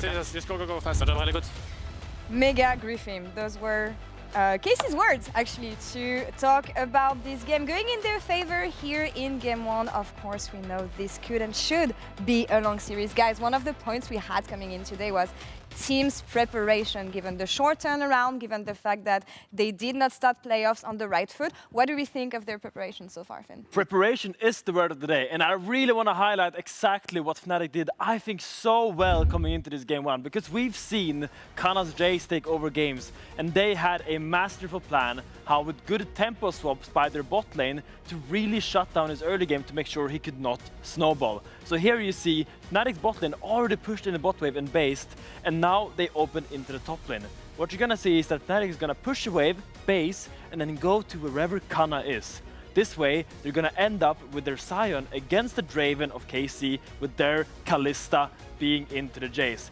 With the stopping of his recall here, and after a while, suddenly Kana decides, I want to farm as well. And now Mickey ends up behind him, gets his flash, and later on, this ends up translating to a really nice kill, while Sion is just completely chilling against the Draven here. And a really nice early game plan executed by Fnatic, and really clever. I love this ingenuity, and I really feel like they're playing towards their strength here. Wasn't enough, though.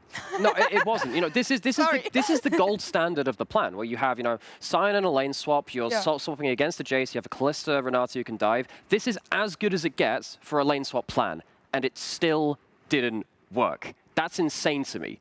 What does it say about KC or Fnatic, actually? It says that Yike is really good. Yeah. Like, oh, it's so annoying, Fnatic. I really want to see you be able to translate this to victories. You have so many good steps, but Yike just became a monster this game. He kept getting kill after kill, and I feel like when he gets ahead on his Wukong, Fnatic had no tools to deal with his Wukong constantly diving in your Kalista.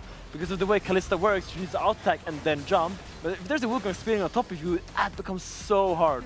It says a lot that when we were looking at what we should put on your screen here, what clip should we bring up? There were too many to choose from. Yeah. He got that first kill into Humanoid under turret. He punished in mid lane a bunch of times too. Continued into the team fights later, even getting the Herald's play. The Herald play as well. This is becoming more and more popular, just kind of like using it as an escape vehicle, or in this case, a battering ram. How he manages to have this kind of effect after the early game which Fnatic had, it's just beyond me.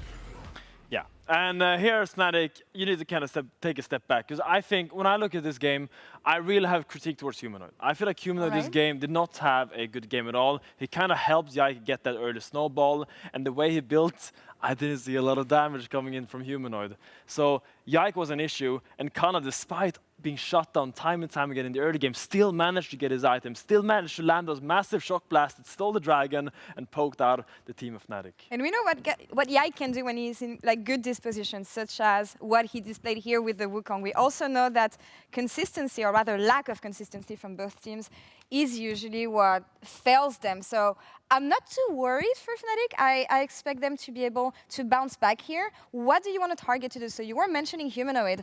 I love the fact that they put Oscar on a stable solo lane as well. What improvements do we want to see if it's not from individual performance like Humanoid, as you said? Well, I need to see more coherence from Fnatic, because what I saw in this game is that Fnatic put heavy emphasis onto making sure their bot lane was getting ahead. But when you put so much help into your bot lane, your mid laner has to play a bit more respectful, because you can't rely on Razork being there to bail you out, because you're helping your bot lane. So I think Humanoid played a little bit too aggressive in those trades, despite not having the backup from Razork. So either we need to see the Razork help Humanoid when he's taking these trades and sacrifice for himself, or we need to see Humanoid taking a step back and allowing upset and allowing Mickey to kind of impact the game. And that's the thing for me. For me, it's stick to the plan. You had the plan going good. You know, the Sion was in a good spot. It's not the Jace like pummeling that matchup. They managed to swap him out of that. It's not, you know, the Draven getting a million kills early from laning phase. They did well. You said that they put the emphasis onto the bot lane. Humanoid, you don't have to throw a spanner into the works. Take a good trade. Don't overforce for that kill. Because as you were saying, Razork's not there to help him. Just chill out a little bit. It was going well. Going on blue side here for Fnatic. What have we learned so far about both teams? Because I felt like coming into today, I was expecting a really close 50-50 series. We've talked about Fnatic. Are we satisfied with what we've seen from KC so far? Well, I loved how Yike played. He was everywhere he needed to be in the early game, and I think that's a huge factor which Fnatic are going to be hard-pressed to deal with in the series.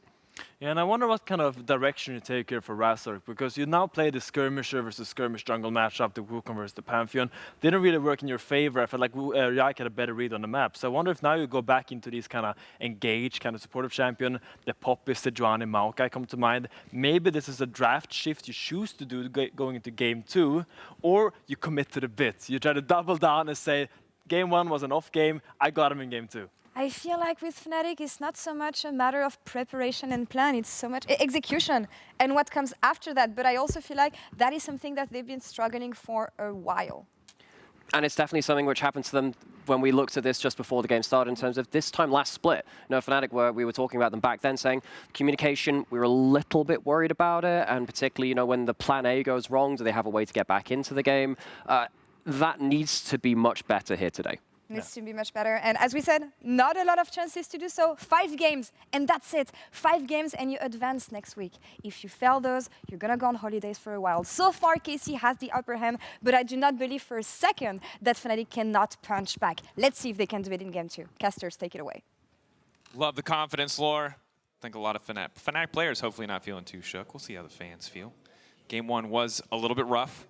A lot of good picks for the team, taken out of the equation. The jungle matchup well highlighted by the deaths there, but a lot of places to look.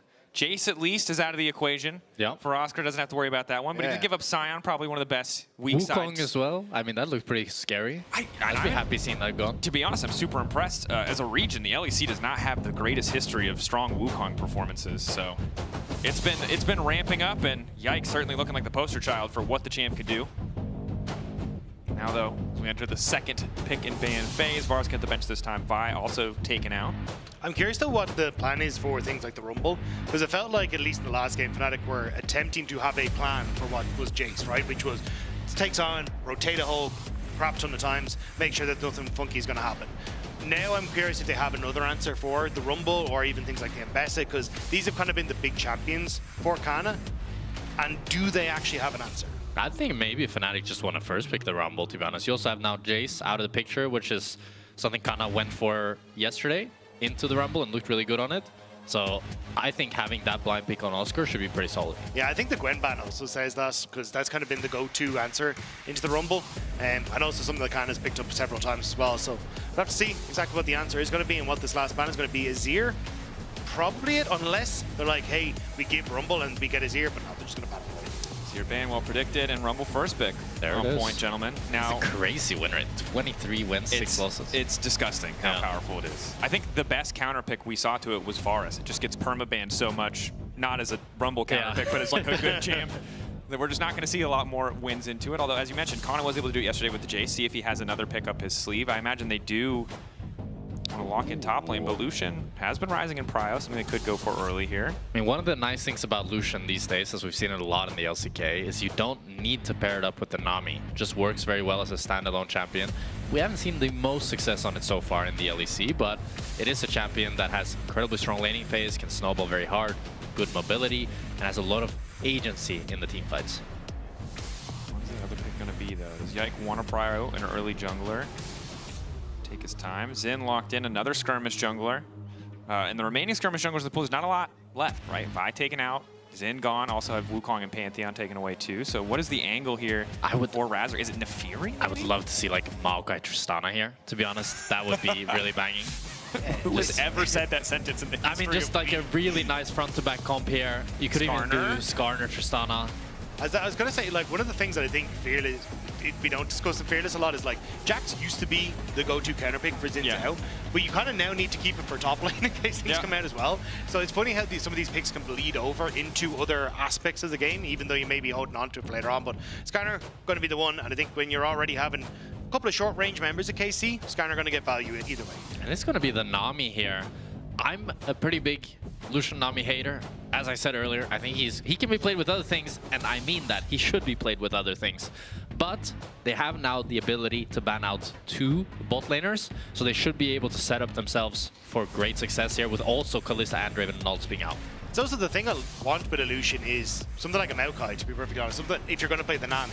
Yeah. So it's like, hey, we can try and play off of his strength in the mid lane, try and bully out the enemy opposition in the mid game and kind of find prio and advantages through that. But when you have the Xin Zhao, he just doesn't really offer that same level of support for Illusion Nami. So I agree with Jack. I would have preferred something that was a bit more self-reliant rather than needing that jungle intervention as well. Yeah, and while I like the Lucian, I'm also a skeptic of the Lucian Nami so far as a hater. It's a hard combination. It's a hard combination. Yeah, and I don't want to beat this meme to death, but if you're not speaking Korean, like maybe take it down a notch, you know?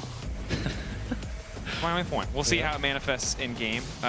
In the meantime, though, this is an opportunity for KC to show us a lot, right? This would make them a terrifying for anyone they're going to face in the future, MKOI, G2, etc. If they can win this game and then win out the series, if they're the kind of team that can pull off a comp that is this sharp, that is this like singularly focused, it's a terrifying team to go toe-to-toe against, but it will be a tough task as we enter the second ban phase. Mbessa, Ahri, the Nico, the Elise, aggressive support options taken away to make sure that Kalista and Targamas are comfortable on the bottom side. But the other important thing to note is that Targamas on the engaged supports has been doing really well recently, but the range supports, whether it's for him or for the team, haven't kind of hit the same. That is true, but Vladdy and Kana here both have counter pick, which is really, really rare that you get that luxury. So this Galio could go either mid or top, to be honest, as we have seen it into the Rumble quite a few times. I feel like if I close my eyes, I don't really see Kana Rumble being a thing, but he's a man of full surprises. As Derek said yesterday, the tank lineup that he's played is Cassante. And that's it. So it would definitely be taking a step outside his wheelhouse, but I do like it into the matchup, and I love this pairing in the bottom side for Fnatic as well. I was trying to figure out, okay, what kind of engage can you go for here? And when you've already got the Skarner who can take that step forward and kind of be that bridge for Rakan to take some of these fights and set up these fights, I think that engage is going to be great for Fnatic. Wasn't sure if they wanted to go for the MF pairing with it, but Xayah going to be fine in this bottom side as well. Wow, and if we look in Aurora here, this is an incredibly hard draft for KC. Zoe. Go Zoe instead. It's still a really hard draft. You really need to play incredibly well on mid waves here. You want to poke them out, whittle them down, because if Fnatic get on top of them, it's a one fight for them already. I mean, yeah, Galio could do a certain amount with the taunt. He can certainly make it harder for the Rumble and the Rise to get into melee range, the Rakan as well, but the peel that they have is so hard to reliably pull off. Xin and Galio aren't in the perfect positions. If the tidal wave is not perfect, this is a very vulnerable composition from KC. Well, the thing is, you also have the Realm Warp to try and follow some of these plays as well, which also makes it a bit tough. So if you overextend on a river play, suddenly you've got a Rise out that's bringing things like the Skarner in on top of you, even the Rakan in on top of you. But I think for KC, this is definitely we hit the early game hard, hope we win, and snowball that into a victory, because otherwise I think just you lose so much control for Lucian and Zoe that the game becomes very difficult to play out. Yeah, I think if KC gets ahead with this draft, they can definitely steamroll, they can generate so much control if they're first on the map, if they have better tempo, but this is a hard draft to pull off. If I'm seeing Genji play this draft, I'm very scared. But KC, they've shown a lot of inconsistencies. They're not the team that they were last split, and they're not as clutch as I would like to see them. So I'm really favoring Fnatic in this one. Or they haven't been that team yet. Yeah. This is the chance. So many interviews. KC talked about, whether it was Yike or Kalis, talking about, hey, paying it a percentage of their full power. Perhaps an opportunity to show us what full power looks like. But for Fnatic, I'll be feeling pretty comfortable as we head into this game too. Down a game. When it comes to ease of execution, reliability, their draft certainly seems to have an edge.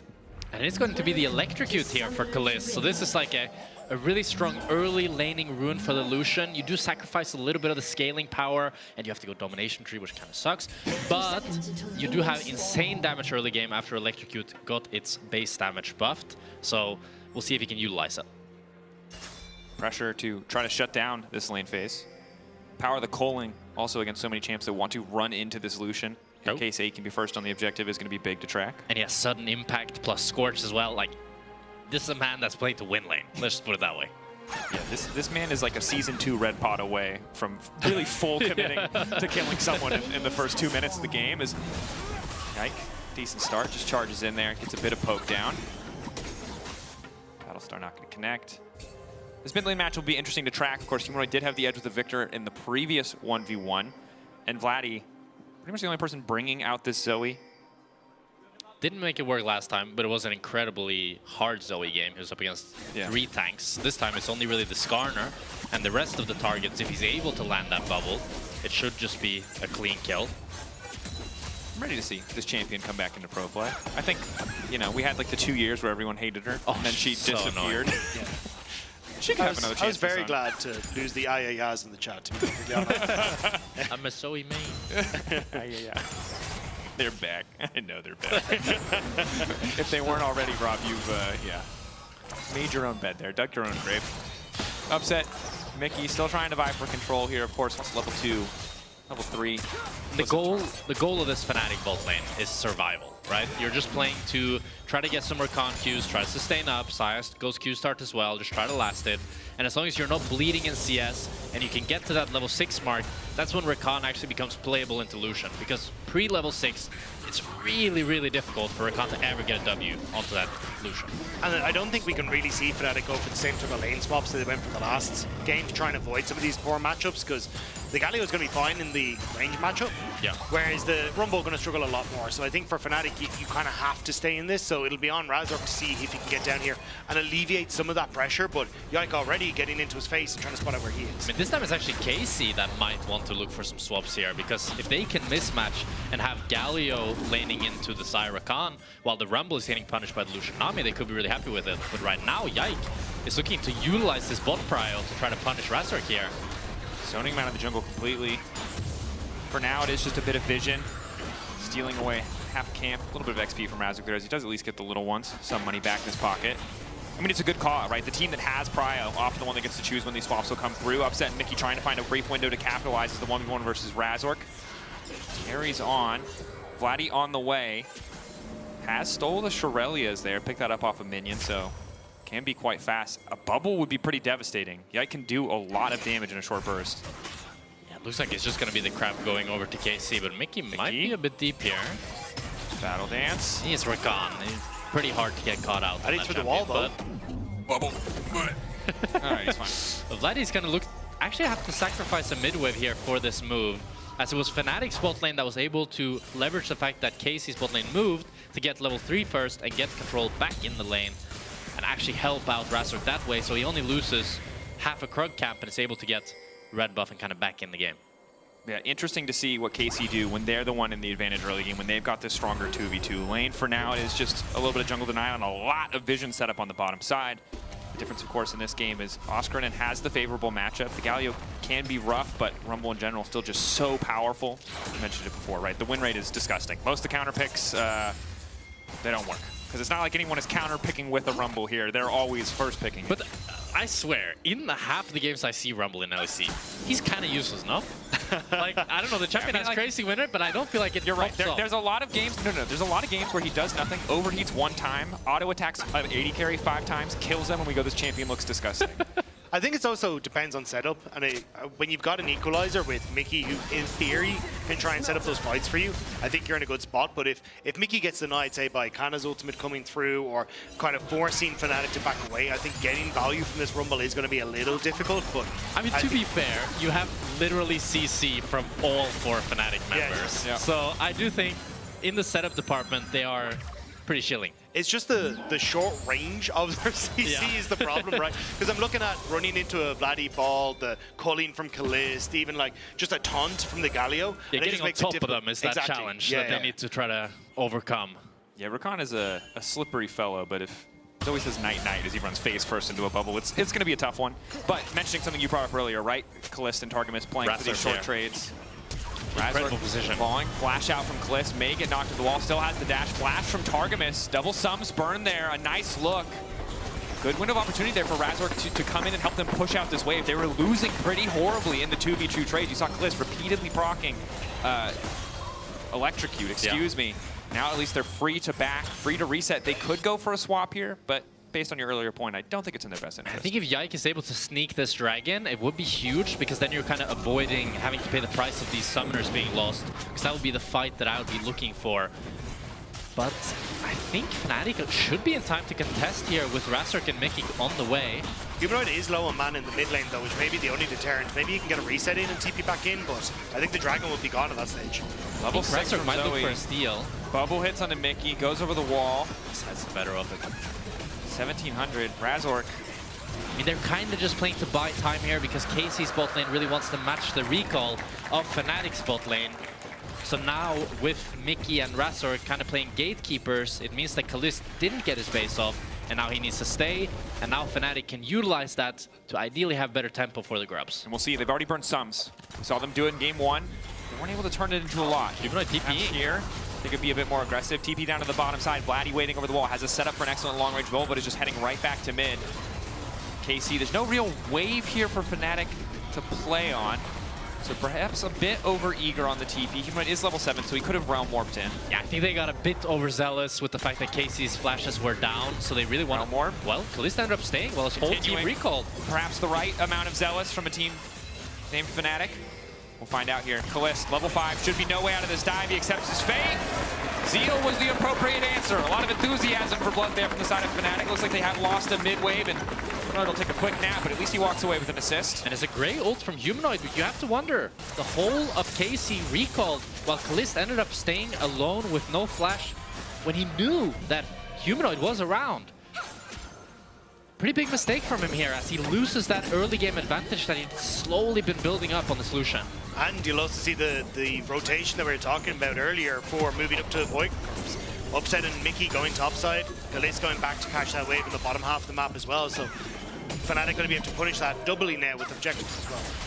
Set up on top side, you highlighted it. Excellent position, opening the map on the top side, ready set up to take over, and it's solo Kalist pushing out this wave. Level 6 about to come in, so kills that way, probably deletes the next one with the culling. Decent spot, but Fnatic threatening the top side in this early game, already going a bit better for them.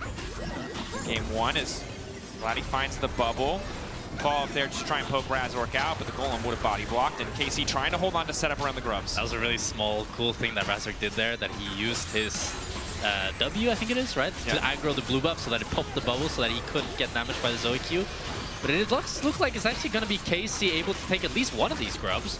But I really want to see Fnatic fight this. I think, but the problem was Oscar didn't TP bottom. They took so long for Fnatic to get set up. Kallista's walked the entire way from bot lane up to the top side. Upset still hitting the tower. Bubble there.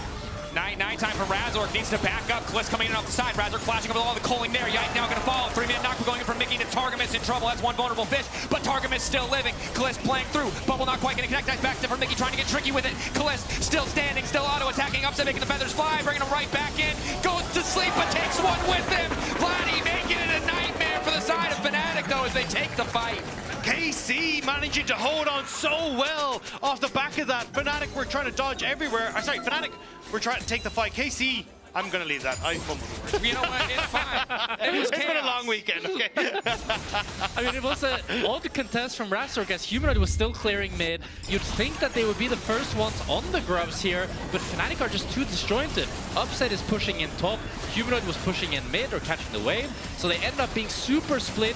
Humanoid can't really follow Upset. Razork is already dead. Targamas barely surviving, while Mickey does a great dodge on this bubble. It's just not enough, and this is Zoe's playing zone. She picks up the flash, she picks up the cleanse, she picks up another flash, and she is just flashing and dashing all over the place. Yeah.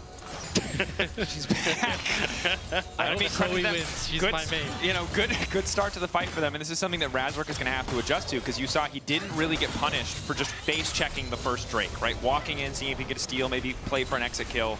This time around, very much so. The ult going completely wide, a desperation effort to take someone with him, and a close fight, a scrappy fight, but ultimately it is KC with the grubs, and the gold lead that Fnatic were starting to build, somewhat stymied. Yeah, now I'm looking at jungle items, and it's a tough one seeing completed jungle item for Yike here. He looks so damn strong.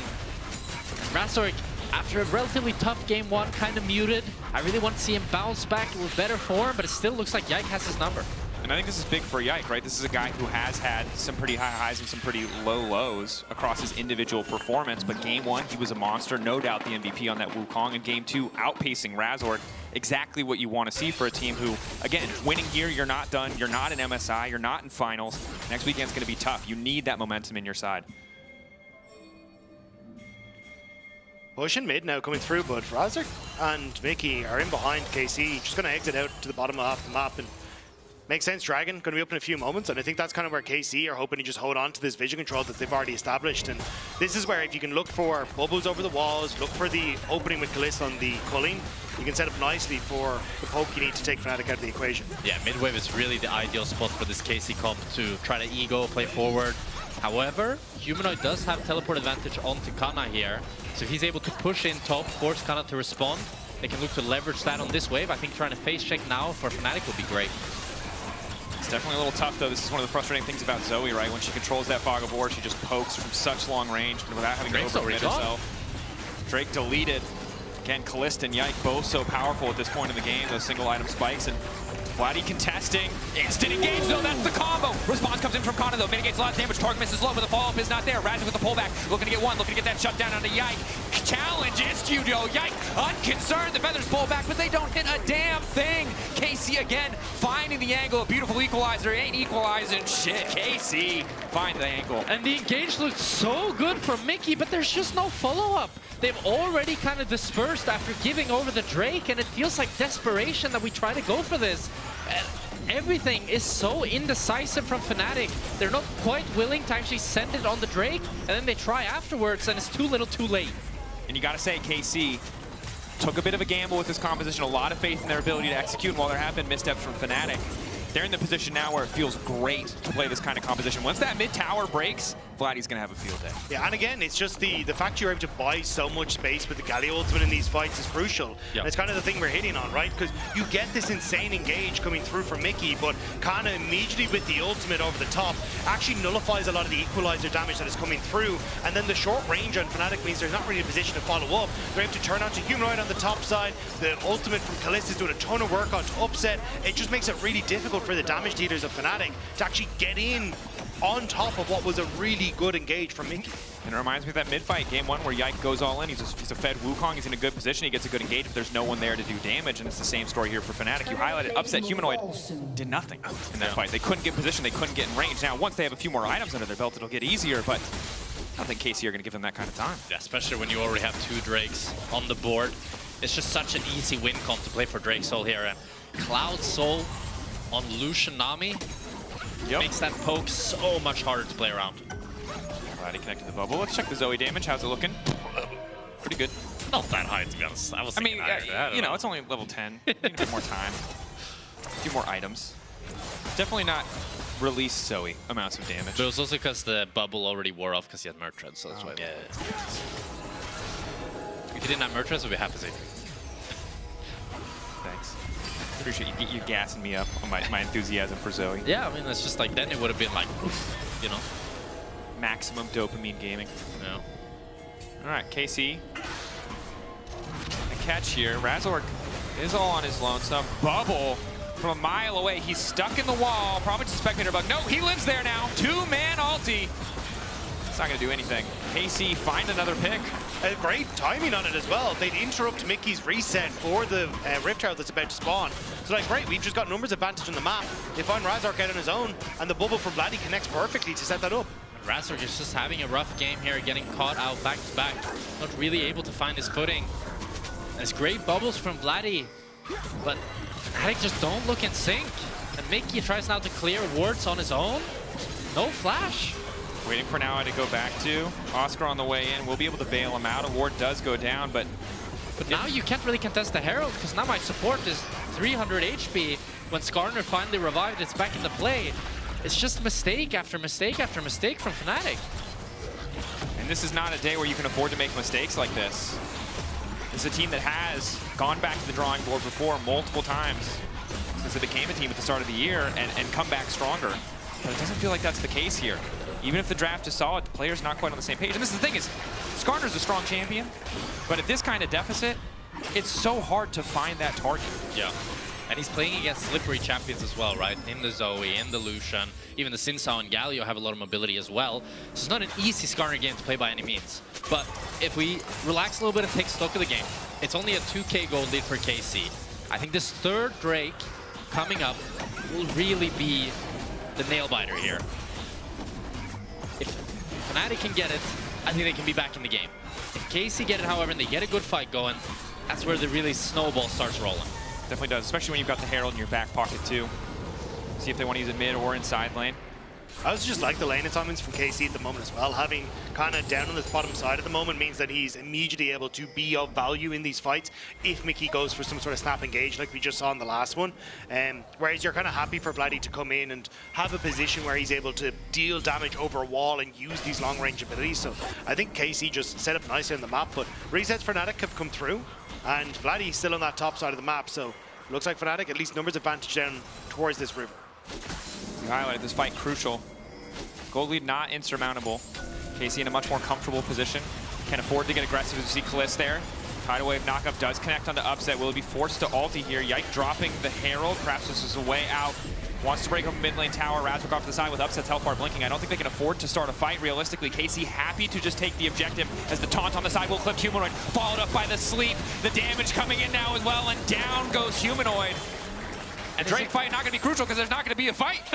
It's a good engage by Mickey again onto Kaliss. They get his flash, but in return, Upset is chunked to half. They lose control over mid. Humanoid doesn't respect it. He ends up falling down. And his 3rd dragon over to KC. And the game is just slowly slipping out of Fnatic's hands as KC look more and more in control. Yeah, and again, it was just the fact that you had no vision on that bottom side jungle for Fnatic. Meant that Kano was just able to walk towards mid. He just caught Humanoid because he didn't realize that the Galio was in behind him. Fnatic now going to try and trade for the top side of the map, but Jack's right, like this game is just slipping through their fingers, and every time Fnatic seems to pull the trigger, it just slips even further from their grasp. And really the Zoe here is just going to continue to be a bigger and bigger problem. The Galio as well. The range they have to find these picks, to find these angles is very lucky that that one doesn't connect. Tower barely not going to fall though. One more melee minion, you can do it. It's your time to shine, Chief. Get him! Oh God, you don't do any damage, bro. That's embarrassing. Look, he's doing his best, okay? that was his chance. There's nothing left on that. The dude is like 35 seconds old, okay? Yeah, come on. All right, fair. That's true. It's a lot of expectations to put on someone that young. But this is a difficult game. You highlighted it. I think it will take Fnatic with a creative, maybe a fast play, setting up in a brush, catching someone on KC unaware. Because once you've got the lane prio and the vision, playing Zoe starts to feel like a walk in the park. And it's interesting to see again KC kind of taking this much slower pace of game even when they get these leads, because we saw the same yesterday where game 1 and 2 was a little ropey, but 3, 4 they just locked in, played a very slow, very cognizant game of how we want to step on the map, how the macro wanted to play it, and just not giving opportunities to the enemy to come back. And I mean, we saw it yesterday in the broadcast as well, highlighted in the voice comms, like talking mid-game about how they weren't on the same page, but the issues that plagued them yesterday do not seem to be present at all. And I think Fnatic need to reassess their win conditions because they keep trying to group on mid lane. But this is Lucian Nami's perfect zone. This is where they want to fight, where they want to poke you out. I really want to see them utilize this Rise and Rumble on the side to try to make picks happen around the map. Because if you just keep grouping on mid, unless Kalist ints, it's never going to work. It's true. The question I'll ask that we brought up last game is does it get better, right? If we have 3 items on Upset, is that enough? 3 items on Rise, is that enough? Or do they even realistically have the same opportunity they did in the previous game to kind of just stall out? And the problem is in 3 minutes, you got to fight. It's true. Because if you give over that soul, I think any sort of pick becomes near impossible. Any fight becomes incredibly difficult to get on top of them. Everything just, like, Cloud Soul is one of the most...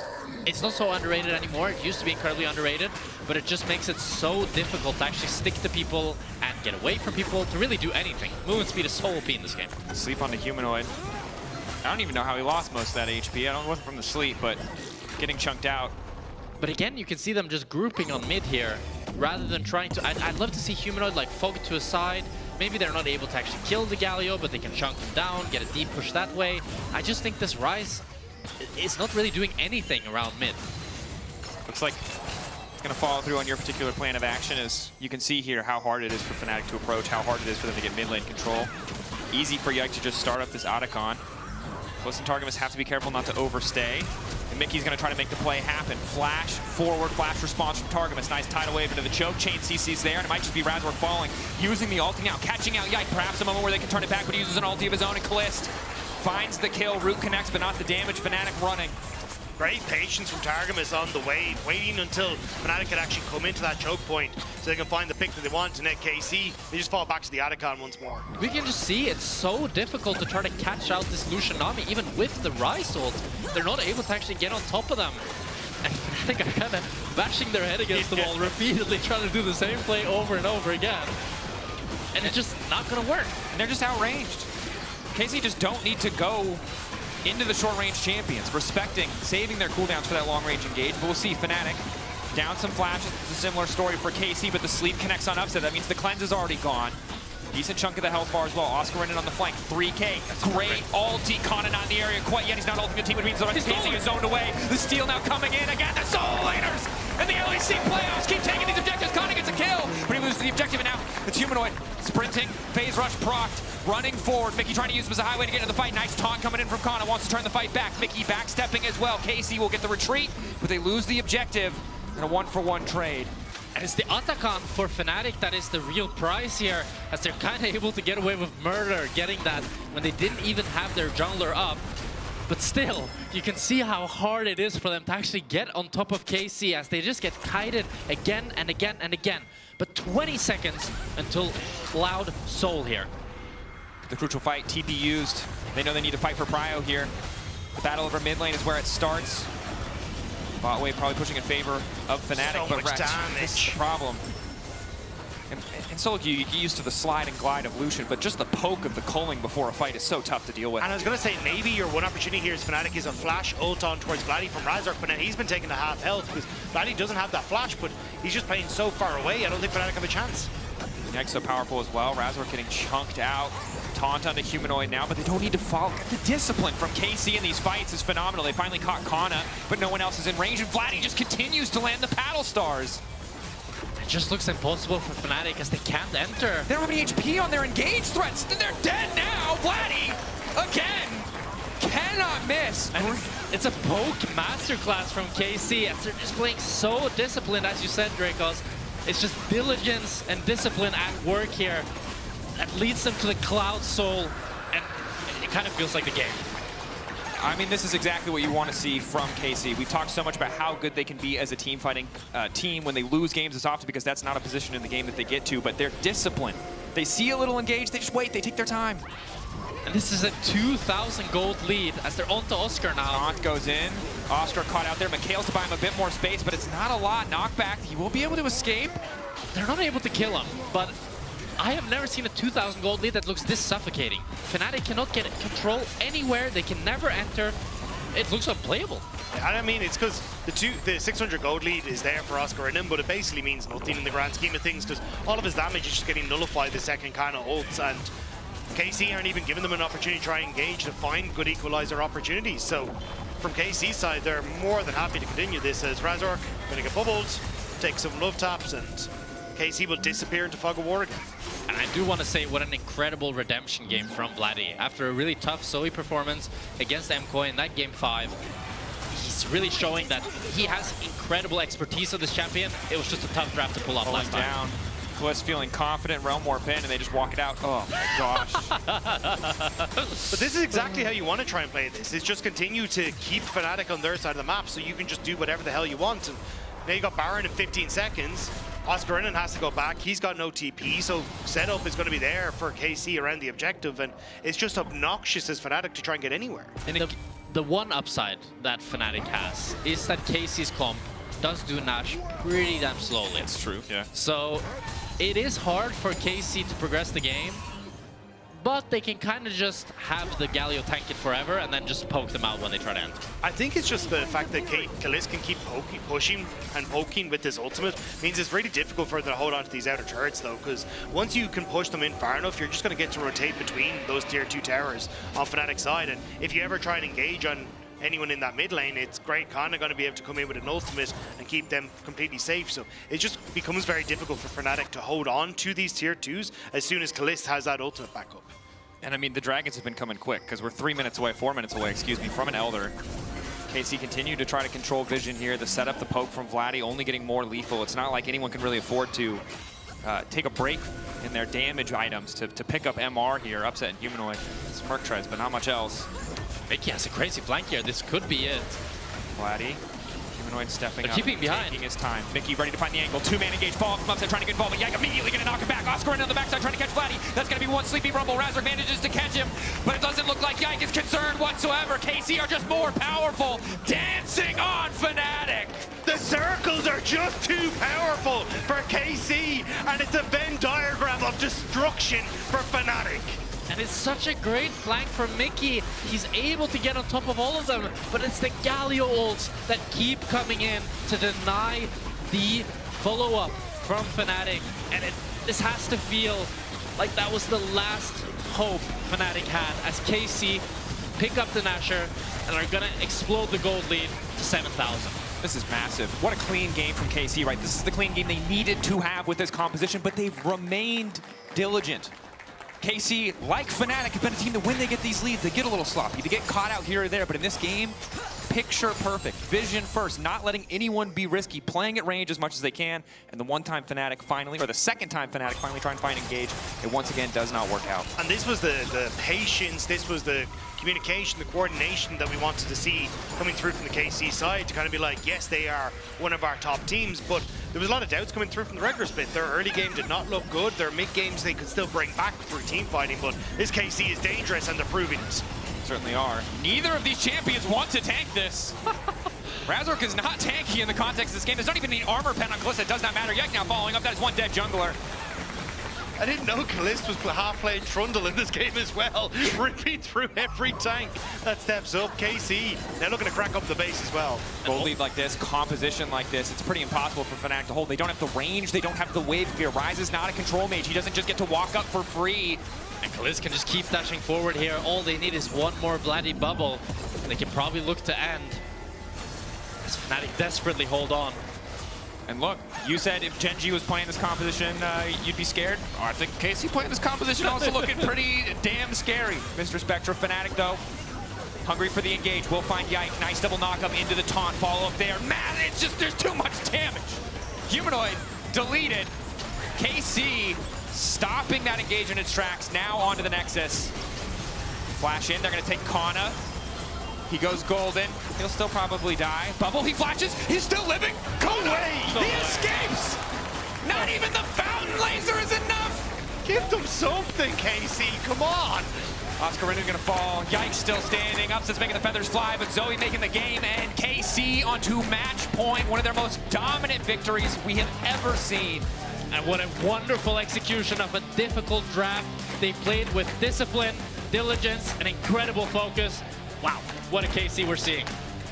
And I would love to tell you more about what Fnatic are doing, what they could have done, but few mistakes here, better execution in the early game, and that became impossible to play. We'll need to see if they have a chance to bounce back in Game 3, because momentum and execution, spirit on the day, all of it's going in favor of KC thus far. As we head to a quick break, when we return, Game 3.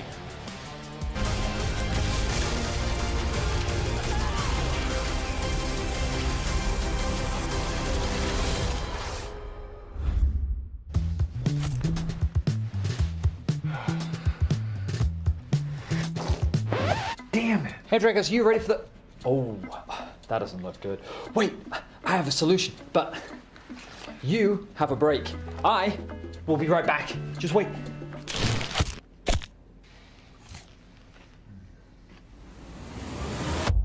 Have a break. Have a Kit Kat. See? I told you we'd figure it out.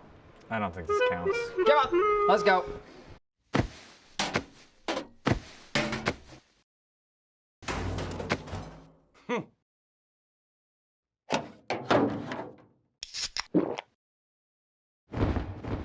Red Bull gives you wings.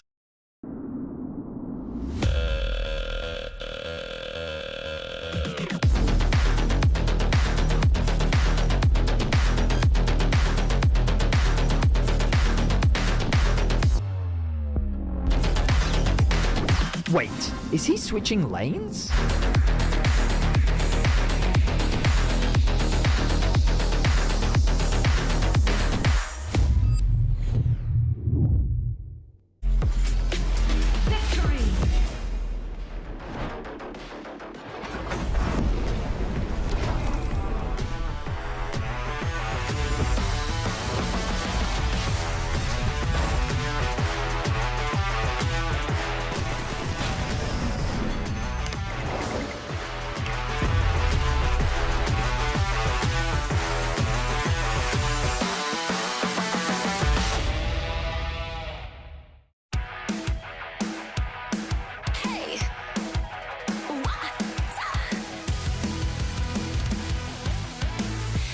Look up at the sky, it's just a starting line.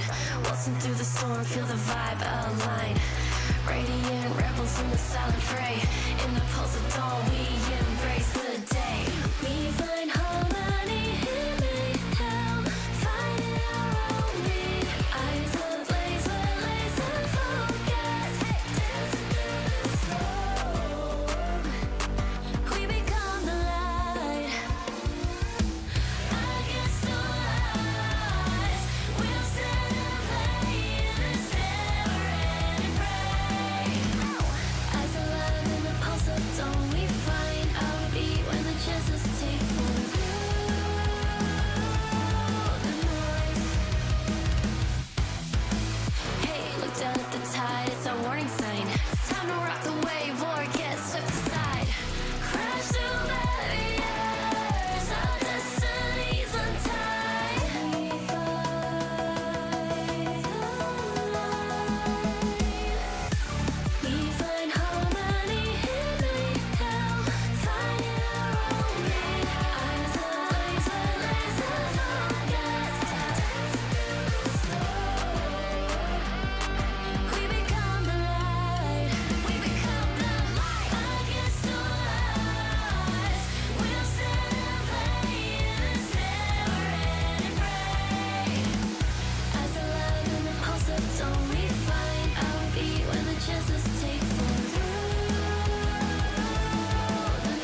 hating his punch, by the way.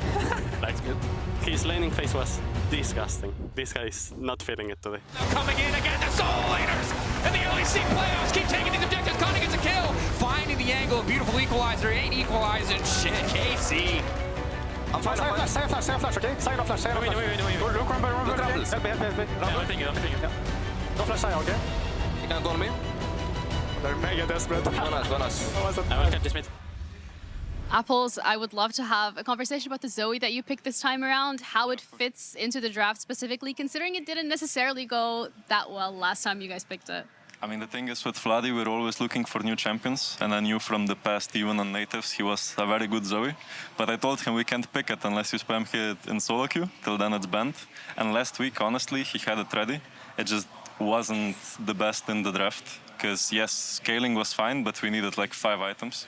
But today it's actually good, because it's good into Rise, and we outrange, and they only technically have 1 tank, which is Skarner, barely.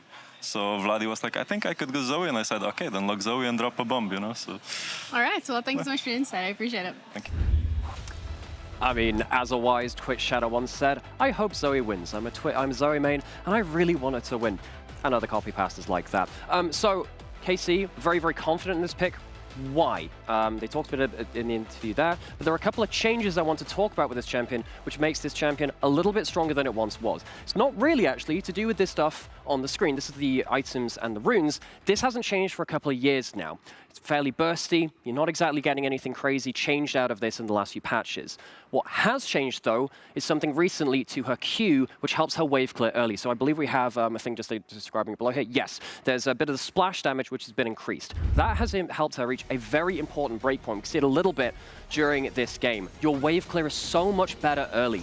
That's why it helps against the Rise, and why in that interview there, they were saying, hey, actually, Zoe's pretty good against the Rise, because you can contest early and start roaming onto the map, which Vladi actually did, and he got some good involvement into that early game. So clearly, they found a way to make Zoe work and get into that early game and start roaming. And then Zoe just becomes the champion, which she's been before in the past. Now, a lot of people won't remember as much of the Zoe gameplay now. The last time I really remember it being meta was about 2021 or so. But we have a clip to show exactly what the Zoe can do when she gets involved in these fights as well. You can be a real mess of follow-up CC, of bubble into bubble, as we see here. And as soon as people start panicking, using items and starting using summoner spells, she gets to use them against you. So for those of you who missed the Zoe meta, you got a small taste of it here, and it was much more successful than when Vladi played it the last time around. He's found a way to get it involved in the early game, and once Zoe is ahead of the game, she is very, very obnoxious. I love the way that they used it here to snowball ahead of the game and play against a competition this time, which again in the interview before this they were saying didn't have a tank, and it felt like it had a lot more use.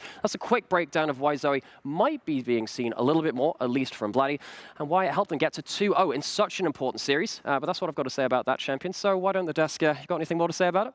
So much, Naimira. Actually, it solidifies the fact that Casey's preparation coming in today has been spot on. We're not going to see Zoe, though, for the rest of the series. But, guys, I just want to rewind a bit and talk about what happened in Winter. It was the same series, 1 round after that, but also Casey was 2-0 up. But we know that we went to Game 5. So are we looking at that today?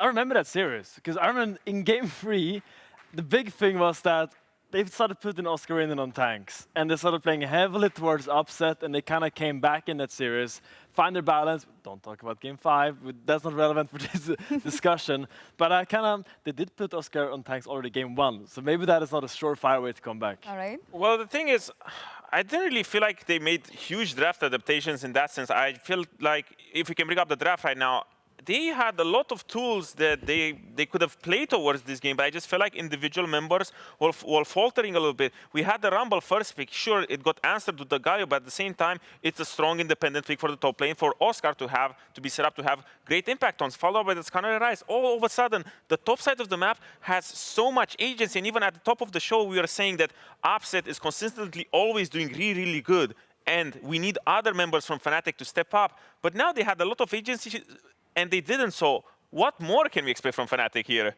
I'm the one asking questions usually, but I feel your frustration, honestly. I'm mad. The issue I have with today's game is the fact that I feel like I'm not seeing the same KC we saw yesterday against Heretics. They feel stronger, they feel more connected.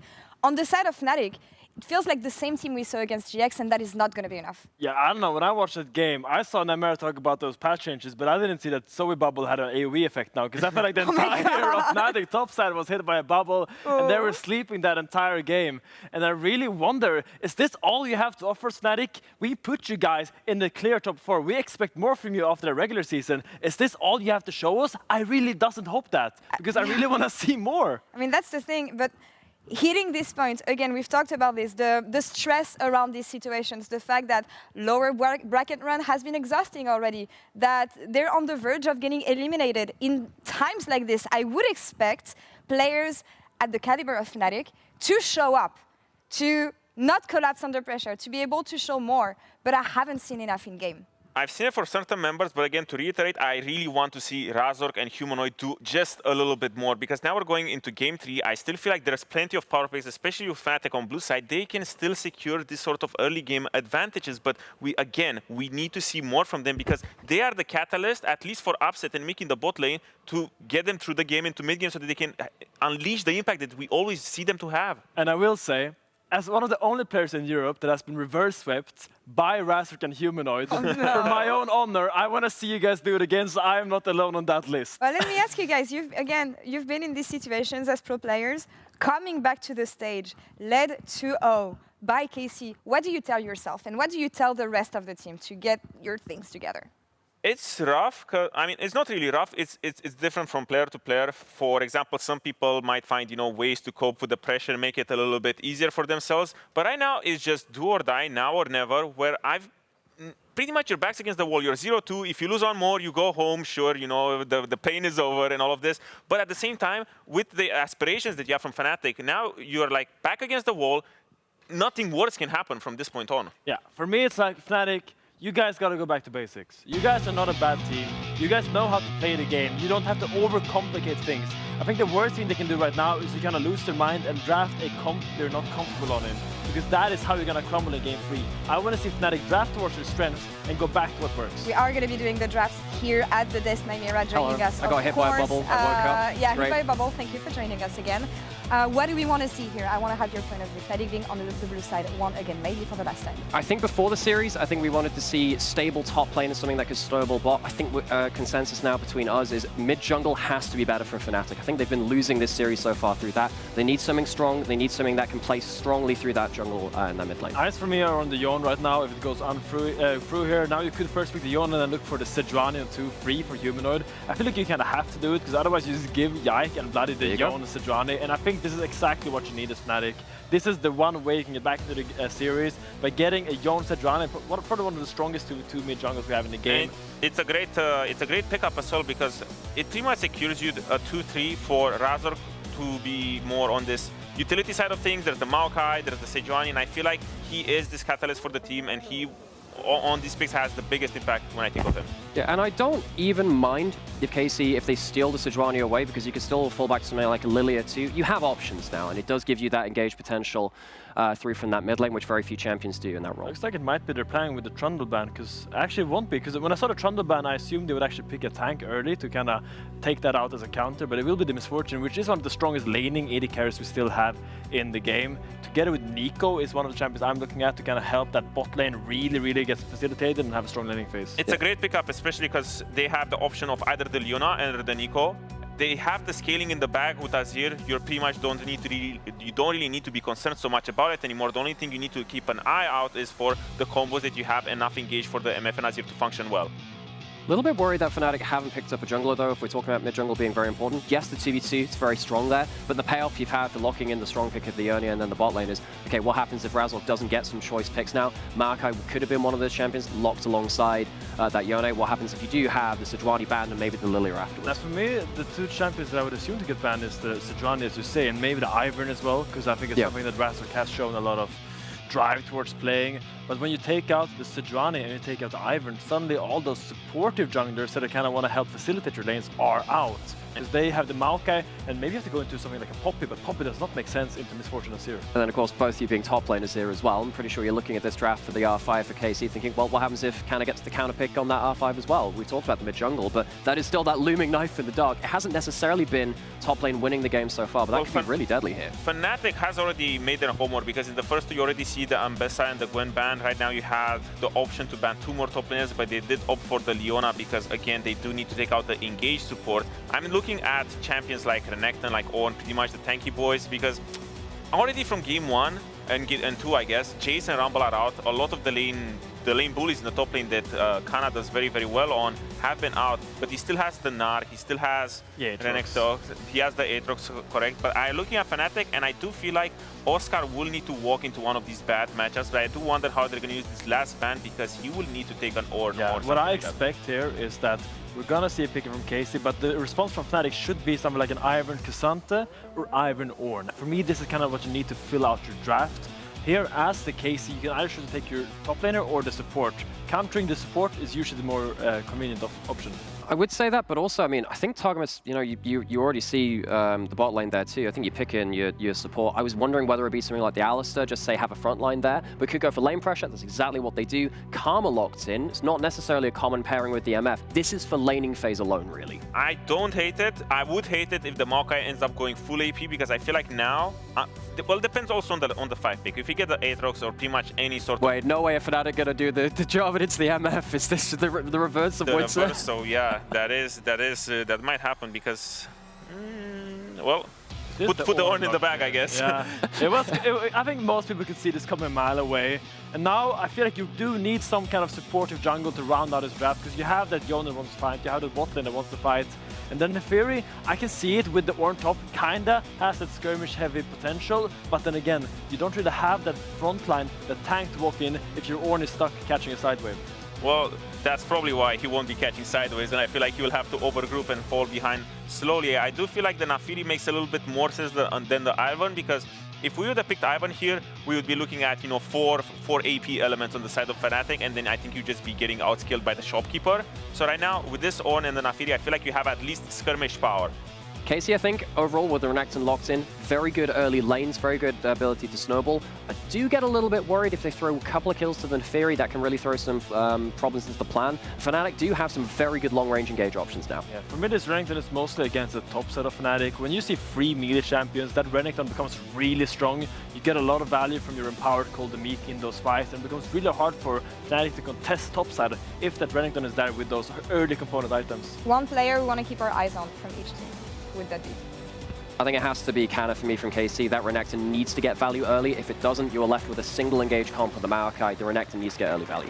I'm looking at Razork and Vladdy. Razork and Vladdy? Well, Razork on this side is going to have a lot of heavy lifting to do. If Fnatic wants to stay in the race, if they want to stay alive here in this series, 2-0 on the side of KC so far. Can we make it a competitive series? Casters, tell us what you think and take it away. I mean, it's not on us. We're not making it a competitive series, but Fnatic certainly are going to competitive. They're going to try to make it. You're going to run out there, start unplugging mice and keyboards. Just start playing better. You play with me enough to know that's not going to happen. Here we are, match point. KC, pretty dominant in games 1 and 2. Fnatic will have to hope that there was more to the practice, more that they had cooked up and prepared here. As we get into what could be our final game of the series. It's been incredibly locked in KC, but I do think Fnatic has a lot more going for them with this draft. They have a lot more individual skill expression in the Yone, in the Nico. I feel like all members of the team this time has real opportunities to shine individually, which I think is really Fnatic's strengths are their individuals and how good they can be. Targamas doing all right. Respecting fake upset.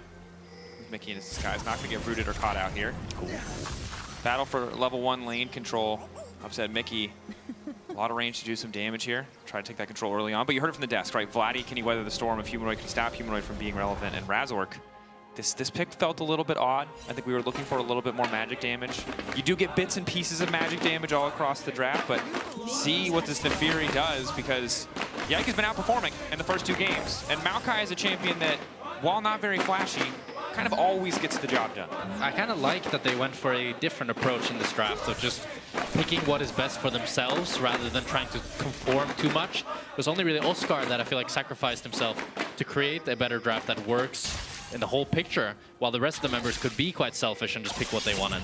Yeah, I will say the thing I am a little unsure on is the Neferi, just because I tend to like her when she has, hey, I can play off of my lanes, get for evades, or play off of pushing lanes to look for skirmishes and try and snowball that way.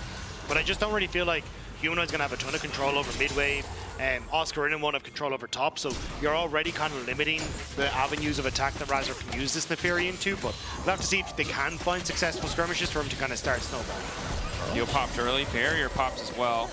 It's a very volatile bot matchup here. Both sides really wanting to poke the other out. It's going to be push for the Ezreal. He stacks up that passive. Yeah, keeping it at 5 stacks, wants to go forward. Mickey goes for the flash, there. but Yeah, doesn't with the land flash. it. Yeah, feels quite bad. Doesn't really get anything out of it other than some decent poke.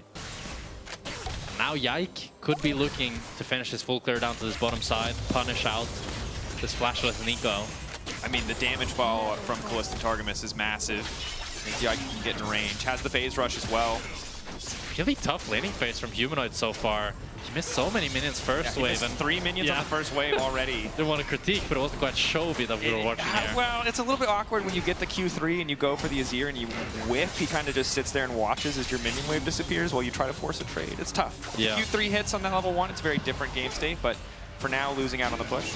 I mean, this matchup does really shift once Yon gets full build. Blade of the Ruined King. Oh, I thought you meant boots too. So that's one of the item spikes that we're looking for in this matchup, but bot lane is, I think Upset is recalling here. No, he ends up canceling it. As KC are actually able to regain control. Upset fully out of mana, half HP here. Bit of a disaster early game so far, as Maiden and bot lane are really bleeding for Fnatic. And it's really not what you want coming into this third game. Your playoff lives are on the line, and Fnatic unfortunately just haven't really been able to step up across the course of this series thus far. And I think a lot of it has been, like as the desk was saying, not really a lot happening between the mid and jungle, and it's kind of been on Upset and Mickey to hope you can have a strong early game to carry, but it just hasn't been enough against KC as they seem to be firing on all cylinders again. And especially when you pick these champions that are, you know, you're kind of picking for yourself, for your own individual strength. If you then end up falling behind in the game, you don't have it easy to rely on team comp to fall back on. And it's rough because Oscar is the only person on paper who's supposed to be suffering as badly as he is. Nice sidestep there in top lane on the Bellow's Breath. He's just not getting anything back. His friend keeps the pressure up. But because of that mid trade, because bot lane blowing the flash, not connecting on the route, all of Fnatic is a bit in, you know, rough shape here. They're getting some resets. They're reassigning lanes. Flashback to game 1, hopefully just once or twice this time around. But KC were already reading it. Kalista opened mid so that then he could kind of just wait and see exactly where Fnatic were going to show on the map, and then start to move in. So once Oscar in and TP's the bottom side, he just moves up to the top side and is able to match immediately. So there's no real escape for Fnatic thus far. That's a great point, Rob. I mean, it's a really good opening by Kalista, being ready for this potential swap. I mean, he's played 2 games now against Upset, and he has experienced a lot of these swaps, so he kind of knows what's happening when they end up going for that recall. Yeah, good read on the situation. Also very early boots pick up for the MF. Oftentimes we see her step away from it, but that combined with the struts means that Kalista's that much faster back out onto the map, can open mid and still make it top in time.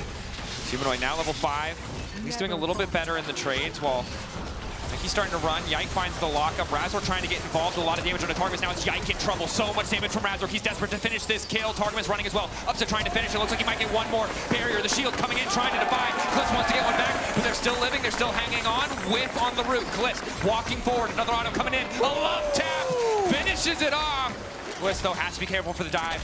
Upset is low, but Razor's on the way, and he can reset the tower. Aggro, the Dark and Dagger's about to come out, leaping in. The dogs have found their target. Upset still standing.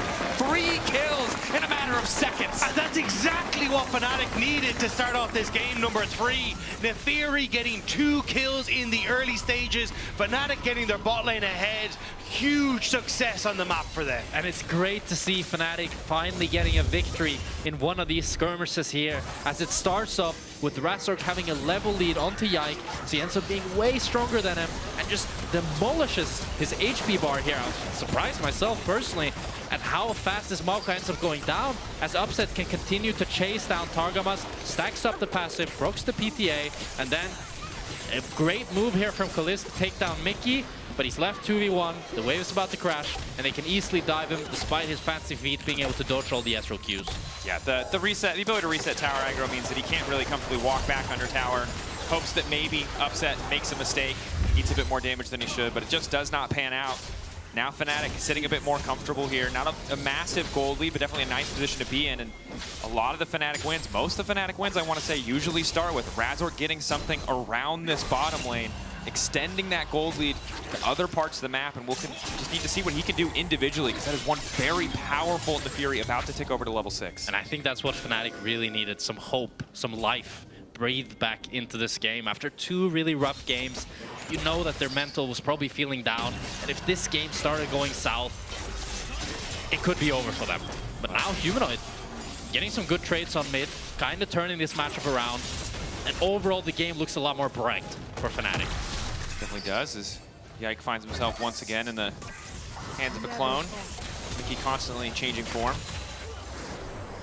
KC still have a push and control over this bottom side, though, even with the early kill going over towards Upset. So I'm going to start moving over towards Dragon and just trying to put some pressure down. But even if they really want to, could look for some Vladdy's in base though, yeah, here, with no TP.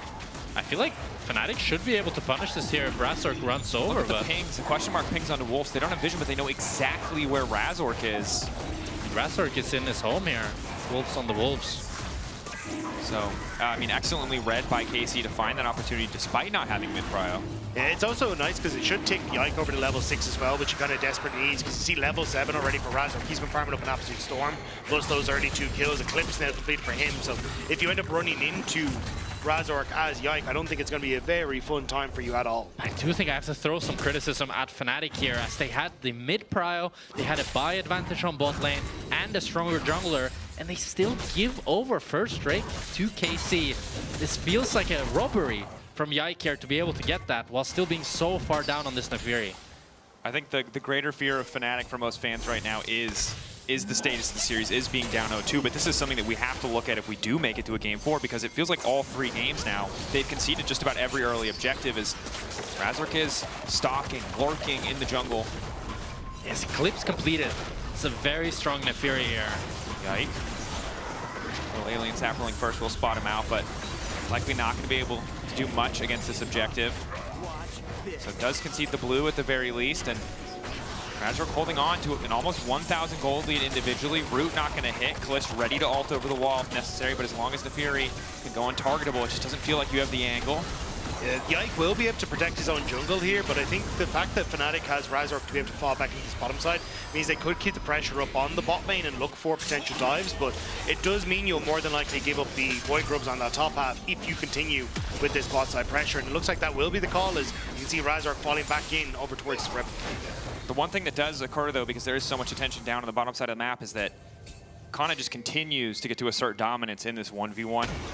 Keeping pressure under the wave, keeping Oscarinen locked under tower. Now we know Ornn is an inevitability, right? At a certain point, he's going to be able to contribute to team fights. There's nothing you can do about that, but you always have to keep your eye a little bit on Kana, stacking that coal, getting that gold advantage. Yeah, especially when you run Demolish in this matchup, you're just able to continuously ignore the Ornn's damage, take the tower in front of him, and that's where a huge amount of that gold lead is coming from. Obviously, the CS advantage as well, but it's just been Kana able to continuously whack away at this turret. Now Fnatic, though, going for the reset. Looks like they are going to try and look for something around the Void Grubs, but Kana moving up here as well. KC want to contest. Right. Razork walking in face first, really just not afraid, but with Kana on the way, he may need to be a little bit cautious. Second Dark and Dagger's charge, going to burn down at least 1 grub. I really want to see Fnatic fight this. They have either advantage on Naafiri and the level lead. They really just don't want to fight. I guess they're afraid of the Maokai, the potential combo. They just want to give Upset that time alone in top lane. Kalist taking a decent chunk of damage. Meanwhile, Oscar also getting some plates, so willing to concede the 2 grub buff. How much is it going to cost them? Heal out of the ulti. Razork backstepping. Kana ready to get involved. Yike's ulti as well. Flat forward from Mickey. Going to catch 3. Decent damage. Fall back ult across the top, but it can't quite finish the kill. Now it's Oscar getting involved, and Razork looking for a couple of resets. Vladdy trying to find the angle on the ult, and he gets him. Sends the dog packing. Vladdy finds that it's on Humanoid now. Q3 going to connect on the 1. Looking for a little bit more damage, but it's a 3v1. There's nothing he can do. Triple kill for Kalist. And KC punish Fnatic completely as they get the grubs, they ace them, and they take the full fight. Fnatic are caught disjointed again. They want to hit top tower, they want to hit bot tower, they want to do everything at once. While KC, they go for one play at the same time. They send them all towards top. And even with Oscar TPing in, it's too little, too late. Upset already taken down to 100 HP. Mickey already dead by the time Humanoid and Oscar are there. And then Vladdy, with a beautiful shuffle, cleans up the fight. Yeah, it's just a disaster for Fnatic. Even Mickey flashing forward to try and get onto Kalista Targamas, but there's just no follow-up, and it feels like that so many times we've said this about Fnatic's team fights is good ultimate from Mickey or good setup from Fnatic, but the damage dealers were not in a position to really make anything happen. And I think it's frustrating to watch this Fnatic lineup that has been so good, right? Yes, they've been plagued by a bit of inconsistency here. Yes, it starts to feel like they are cursed against G2, but in every other situation, it feels like this is the team that you can rely on to perform at their best in the majority of situations. Who are seeing so many of those iconic Fnatic mistakes, the things that have held them back, manifest in a single series, and you just have to hope that the players can hold on, that the mental can stay strong, because they're not out of this yet. It's one bad fight. Razork is still a powerhouse. There's still ways back into this. It feels like it's just these micro mistakes of indecision, hesitance that are costing them, doubt that is creeping into their gameplay. And now Upset can't even touch the mid-wave here, as Kalist has the BT finished, and that's when this matchup really swings in favor of DMF, as she can just tank up all that poke and lifesteal it back up.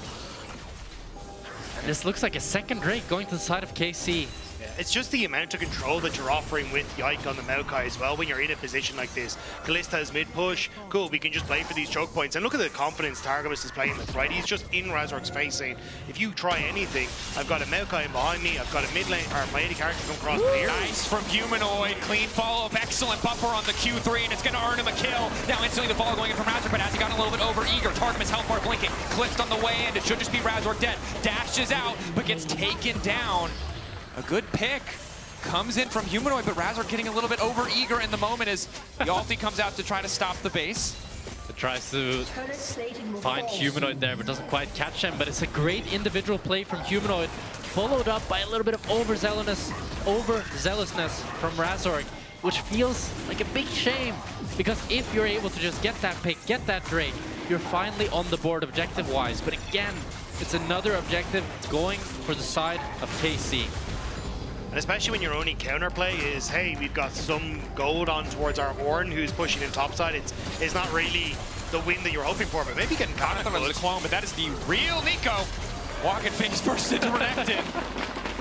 Great pick by Mickey. That'll do nicely, especially giving that kill over to Humanoid. And he's reached full build, as you were saying, so he's going to be very happy. But just a great play from Humanoid here, stacking up the Q3, immediately able to get through and manages it to, with the Emperor's Divide, to get the timing over the wall and finishes off. But Razork here just going way too deep to try and pick off Targamas, and it was unnecessary. You'd already kind of got the win on the bottom side. Just try and disengage from that point, but ends up being KC getting one back. Good that KC are able to get that return kill, but Humanoid will be a tough problem to manage. Again, the good news is with almost a 1K gold lead for Kana, Yike, there's so much point and click CC that it'll be pretty tough for Humanoid to run completely amok in a fight. Never falter. I do think playing on that side lane, leveraging the split push threat, is a great win con for Fnatic now. I think it's hard to try to punish Kalista on mid waves. It's just 1,000 gold ahead of Upset. So leave this Estral alone. Let him just clear waves with Q. Let him do his thing, and then play hard for Humanoid, which I feel like it's what I wanted from them last game that they weren't able to do. I would love to see it this game. Need to leverage the power of some of these individual picks. You talked about Oscar taking the short straw so everyone else could play what was comfortable, what felt good. But the team play hasn't felt good, hasn't felt coordinated. But perhaps the side lane offers a way in, and certainly getting this Herald uncontested is an excellent start on this mid game where they are at a bit of a gold deficit. Using the fact that Humanoid had the TP advantage over kind of the bot side to set that one up, but now you can kind of see Humanoid unsure as to where KC are on the map, so he has to back away from that bot lane turret, and KC look like they're going to set their eyes on that. And it looks like Fnatic could be able to trade that for the top turret as well, but we'll see. Humanoid needs to be very careful Wants here, to clear the wave. Maybe he can still kill stepping Kana before they forward. come. Ulti in, TP out as well. Snaps back, does not have Q3 ready to go. Yikes, ult on the way in. Perfectly ranged out to find that pick. Humanoid gonna go down. Gold over to Vladdy. Oscar's gonna get a little bit of money back. A wave, but even if he finishes the tower, it's still a great deal for KC. And you were talking about kind of the classic Fnatic mistakes going back to bite them. There's one as well, just overextending the side lane for Humanoid. Now they will get mid turret, at least off the back of the Herald, and also get that top tower, but Humanoid just didn't need to die in the encounter. Yeah, it's a good, still a good trade up for Fnatic as long as they can defend this tier 2. And I think with the TP of Oscar they can. But you have to feel that if Humanoid just backed off and they were able to just catch these waves, now push out bot side, the game looks so much cleaner, so much easier to play. But it's just constantly something goes wrong for them. Well, and Humanoid giveth and Humanoid taketh away. It's the TP advantage that allowed them to get the Herald that ultimately made that play still okay in the end. But again, it could have been better. A little bit safer, a little bit more cautious, and would have been able to walk away. Fnatic could be in a much more even position. The gold lead has shrank, all things considered, but it still feels like it's KC who are destined to get first setup. They're just stronger on that mid push for the most part, and I mean, Hextech, you talked about how good Cloud is. Hextech also feels pretty great. Hextech is not underrated. Hextech is just, everybody knows how good Hextech is. Yeah, it's pretty powerful. Yeah. And again, this is a comp that is, I think, much easier to execute. Cut and dry.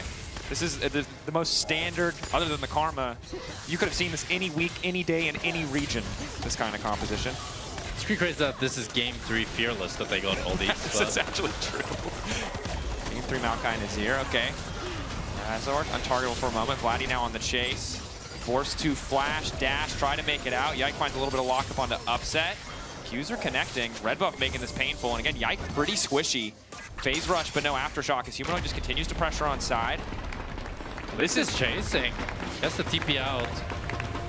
But he got the bot tower. They did have to burn Razork's flash, which will be down now for this key Drake fight. Overall, Humanoid is continuously building his individual lead.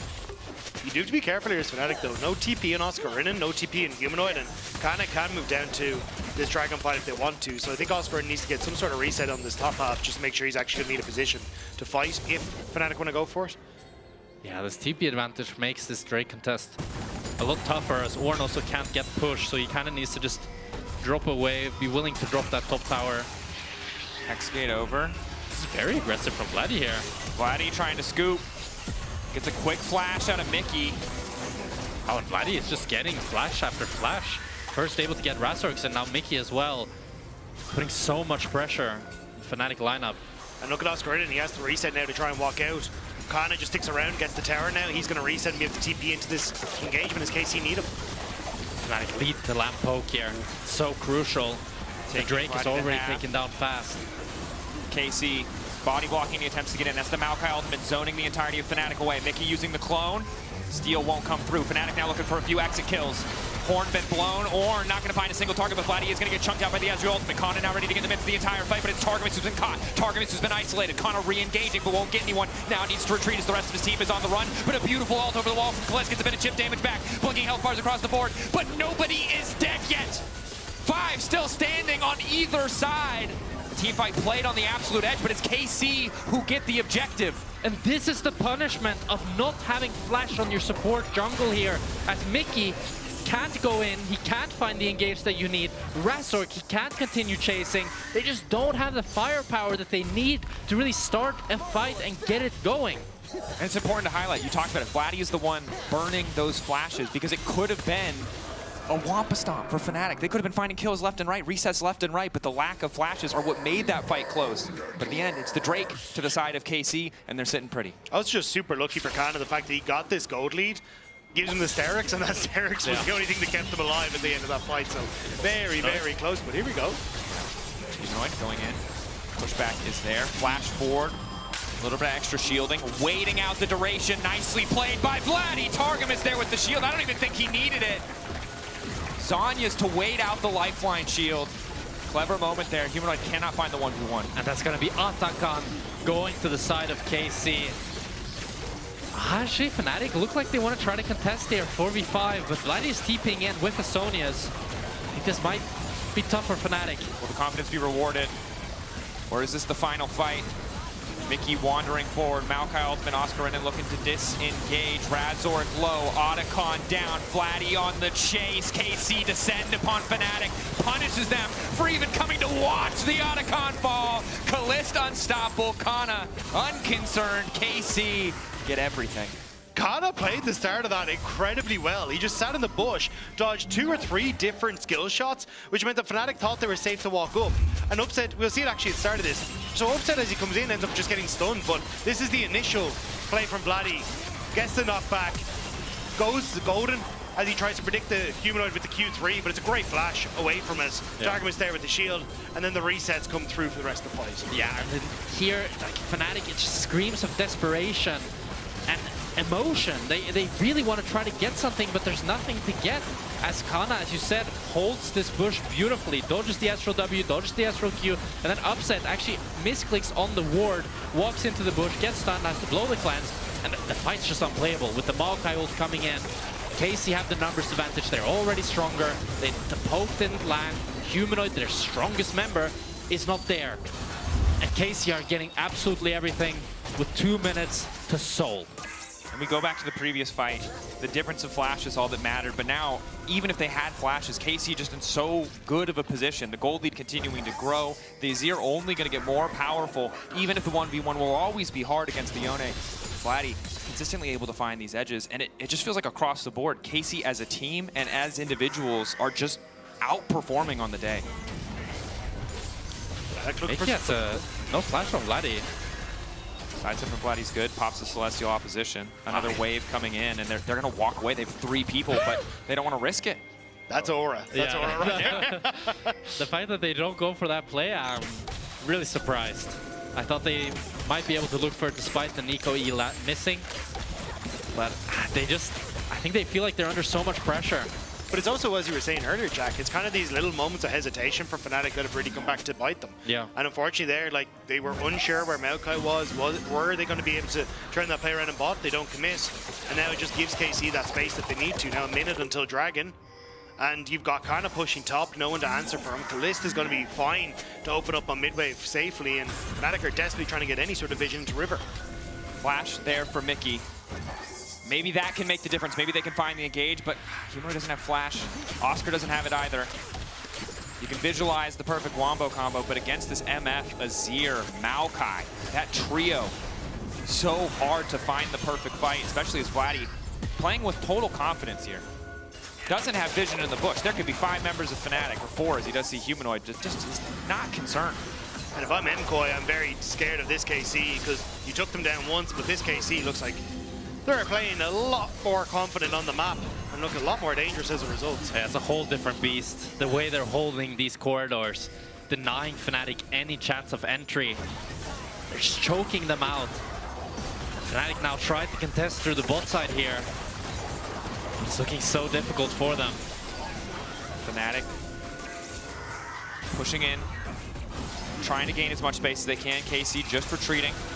They don't want to give them a good fight. Make them pull the Drake. Respect the potential for the engage. I like the Fnatic are trying to fight for control over it though, because if they can pull this Dragon down, it opens up a flank angle for Humanoid, but Kana going to match him now. Ulti to dry space, unstoppable now, but Oscar won't be able to hit the Ornn ulti back. Taking a decent chunk out, Razor trying to get in, Mickey flashing forward, is going to find multiple members, but again, there's just no follow-up. Humanoid is there after the ulti's already gone. It's a disaster. Fnatic continue to pull the trigger, but they just can't count to 3. They cannot do it at the same time. The opportunities slipping away left and right. KC gets Soul, they get 3. They're going to be able to take down the Nashor, and it looks like KC are heading straight for that 3-0 in a dominant fashion. And it's just heartbreaking for Fnatic fans, thinking that maybe this was the Fnatic that could do it, that could start to threaten the G2s, even the KC last split, to try and lift that trophy, but it just hasn't come together for this playoffs, and now seeing a potential 3-0 that is going to sting for a team that has put so many resources in, but maybe Vladdy? They're going to Vladdy on side, buys him a bit more space. Vladdy running, ulti going in, massive shield from Targamas. Vladdy going golden, dodging so many abilities. Kana keeping the push on the side lane, but Vladdy will finally go down. Oscar looking to follow, won't find anyone in the knockup. Kana still hitting that bot lane tier 2. Baron will not fall. Crucially, Targamas caught in the pit. has flash, making them work for it. Kalist ready to respond. The lockup is there. They will be able to find the kill as well. Fnatic now need to turn. This has to be their Baron. This has to be their moment, but it's Yike waiting over the wall. Yike who can steal it. A 50-50. All of Fnatic's hopes and dreams on a flip. They know he's there, though. He threw that sapling over the wall, so they're more than aware. Too. But it's a Smite King, baby. He always gets these. He has the Maokai Q flash Smite here. Razork, a chance of redemption, goes untargetable. The ulti's still there. Gets it in the pit, takes it away! Every last bit of hope denied. Humanoid will at least get one kill on the exit. But Fnatic gift wrap the Baron, and Yike more than happy to receive. That looked like the moment for Fnatic. But actually, well, Humanoid might get Yike off the back. No, he will fall, but it looked like they had it. Maybe that was their window back into the game. The pick onto Vladdy, the kill onto Targamas. But it all falls apart at the last second. Fnatic's hopes are being snuffed out one by one. And I would love to tell you that this series was a story of both teams playing their absolute best, neck and neck, but it has just been so damn dominant for KC. Fnatic, this should have been the angle back. KC, credit to them, they're patient. They see those blinking health bars. They know they have the power of MF. It's a great setup here from Kalist to set up Yike for success here. He makes it so difficult for Razork, as Razork has to actually leave the pit, gets flash stunned by Kana. He's in an impossible situation against this MF, and with the Hextech Soul as well, slowing them down. Now KC has Hextech Soul, Atakan, plus the Baron Nashor. This surely is all they need. And again, if this had been a different series, we would talk about the comeback potential. 7K teams have done it before, but it has not happened in a single game. KC have gotten a lead and they have closed. They have not given Fnatic an inch back, and that continues to be the case. Yes, some missteps here. Humanoid finding some good picks, but 1 or 2 picks is just not enough to win a game like this. It's a 7K lead against Soul, against Baron, against the KC that are firing in all cylinders, and it just feels so unattainable for Fnatic as the slow march from KC goes down the mid lane. And I would say if Mickey has flash, that could be an avenue they could explore, but it's still going to be down for a little bit longer. I do think, though, that if they're able to hold on to inhibs here, said this last game as well, but oh, they're on to Kana, no flash. Ulti in, Kana trying to get a bit more time. Upset following, backing away, taking a long time to die. That's a lot of ultimates, but it looks like Kana will fall. No healing, so damn much! God. He's just unkillable. Vladdy, the pushback knocks him into the team, but again, it does not matter. The Azir is just ready to style. Upset, running for his life. And these are the final moments of Fnatic in spring. KC, complete dominance. What's an MVP versus split champions? KC tear Fnatic asunder and march towards MCOY. And KC want their revenge, baby. They were not happy with how the last series played out, and they're coming for MCOY, and they're gonna take it back. All eyes on KC. They will make it to the finals. A shot at revenge, a shot at MSI. Shot to play versus G2 in our championship match. The most dominant playoff series we've seen thus far. And the most surprising dominant one, Heretics got a game. Fnatic did not get a game. What happened? I mean, the glow for KC is real. The form on the day might have been lacking for Fnatic, but that does not mean you can take anything away from KC. Incredible stuff. I think there were a lot of question marks on that for KC. They'd said in interviews, we are holding off for playoffs. We're not putting too much stress and strain on ourselves. And it was waiting to see the proof in the pudding, but the proof is on your screen right now. KC look incredible as they move in to face off against MCOY. Yeah, just desserts, most assuredly. Vote for your key player of the series, Kana, Yike, or Kalist. Those are the options. You could pick any player, to be honest. I think it'd all be valid. They all played incredibly well today. Just their synergy together, the way they were buying space, pressuring on objectives. They were choking Fnatic out at every possible corner. Parts out to Fnatic, not the way they wanted to finish the season. At the end of the day, somebody had to lose, somebody had to go home, but more than an 0-3 to be certain. We'll see them now in summer. But again, on the KC. What a run it would be, right? Again, I think you win one split, that's impressive, but other teams have done it. Not a lot of other teams besides G2 in recent years, but it's happened. You win 2. It's a brand new era of League of Legends right there. but they still have to get through Movistar Koi, right? That's 100% true. Took them down already with some great prep, and I think did catch Carmine Corm out to a certain extent. So I am very curious to see what that rematch is going to look like when KC, I think, going to be a little bit more ready for things like Mirren's Galio or some of these other picks that have come through very KC-specific style. And I think it's a situation where G2 are thrilled because they're the team that, while they won't have perfect information on who they're playing until a day before, both those teams cannot afford to underestimate the opposition. No one is going to get the chance to focus on G2 this coming weekend. They just have to prep for that match against each other. It's giving flashbacks to last split, though. KC making the underdog run happen. We'll see if they can do it again. I'm ready. Are we ready? Almost ready. The moments of hesitation here. We got to make sure the players are ready for the interview. We don't want to deflate from the moment. I see a wave. It's time. You've heard enough from us. Let's hear from the victorious Kana and Yike. Ginny, standing by. Hello, everyone. Welcome to the Marriott Bonvoy post-game check-in with Kana and Yike. What a game against Fnatic. 3-0 series. I mean, even Heretics put up quite a bit of a fight. This is so different than the KC that we saw against MKOI. So what was the difference today, Yike? Yeah, I mean, even against Heretics, we had some messy games, so we were really not happy with how we played, and I think everyone wants to win the split again. We don't want to be the team that just wins one split and then just loses the rest. So, yeah, we just try out a lot. We make sure that we improve more, and yeah, I think we played much better today than yesterday. Yeah, the improvement we can see. And Kana, you're joining us here for the interview as well. We don't get to hear from you a lot, but it would be really nice to hear what your experience has been like this split with KC, because, you know, it's been like up and down a little bit and, you know, getting knocked into the lower bracket. How has it been for you? What? You got it? No. It's just, how was the split for you, spring split? How about spring split? Yeah, this split. Yeah, we are getting first stand. First stand? Yeah, first stand. Third or seed? Yeah. Okay, are you happy with the performance that you've seen from your team today? Yeah, I like my teammates and I was happy. Who's your favorite? In spring. Do you have a favorite teammate? Yeah. I think I'm so mad in Vladi. I like, you know, another teammate, I mean, Yike and Kalist. Oh, he likes all of us. He's not Vladi. Just not Vladi. I'm just mad Vladi. Yes, Okay. me too. Really? How come you're pissed at Vladi as well? I mean, Vladi, if you guys saw what happened this game, if you heard his comms and the things he did, then you will know. But he played good otherwise. Like, it was just a little mistake at the end.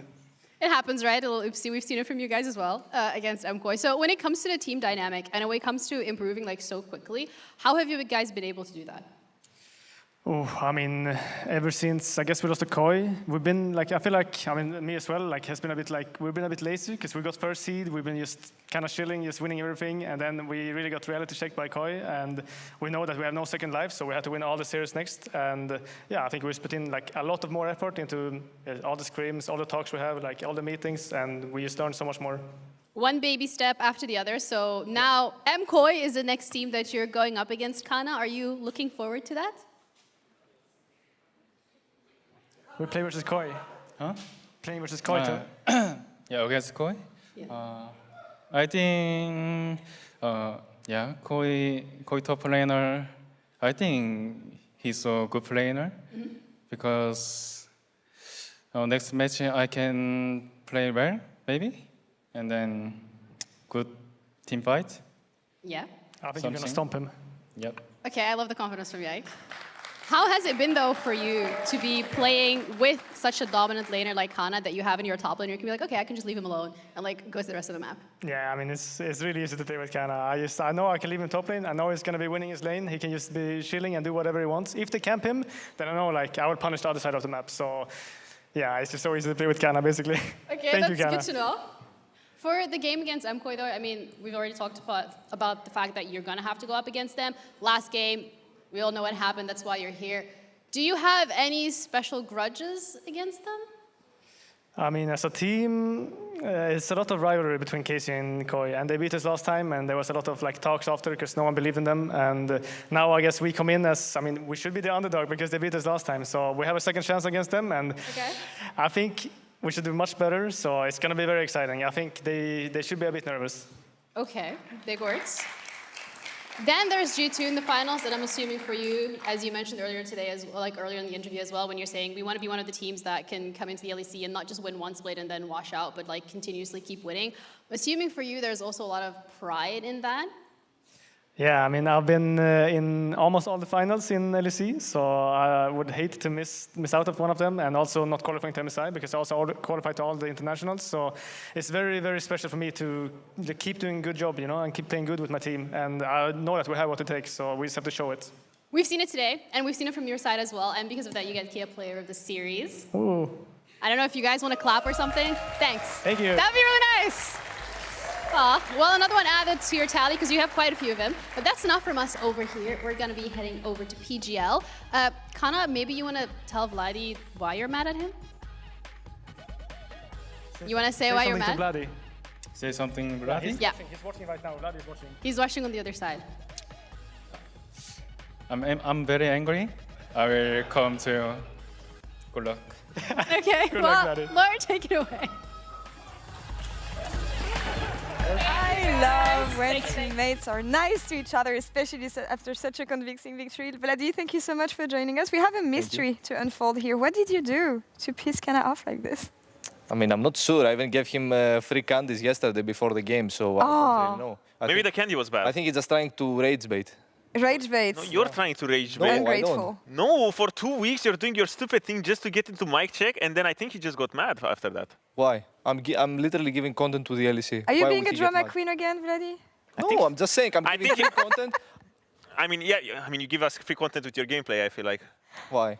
Oh. Because is that good? You want to go into that right now? Zeka experiment kind of stopped, no? I feel like you kind of... Who did you lose to? You lost to MKOI? I can't.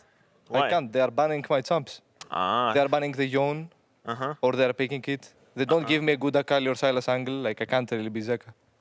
But you play Zoe. You brought Yeah, Zoe but back. Zeka is not really a Zoe. No, he's not. Who's a Zoe player, actually? Showmaker. Showmaker, yeah, Showmaker. Great.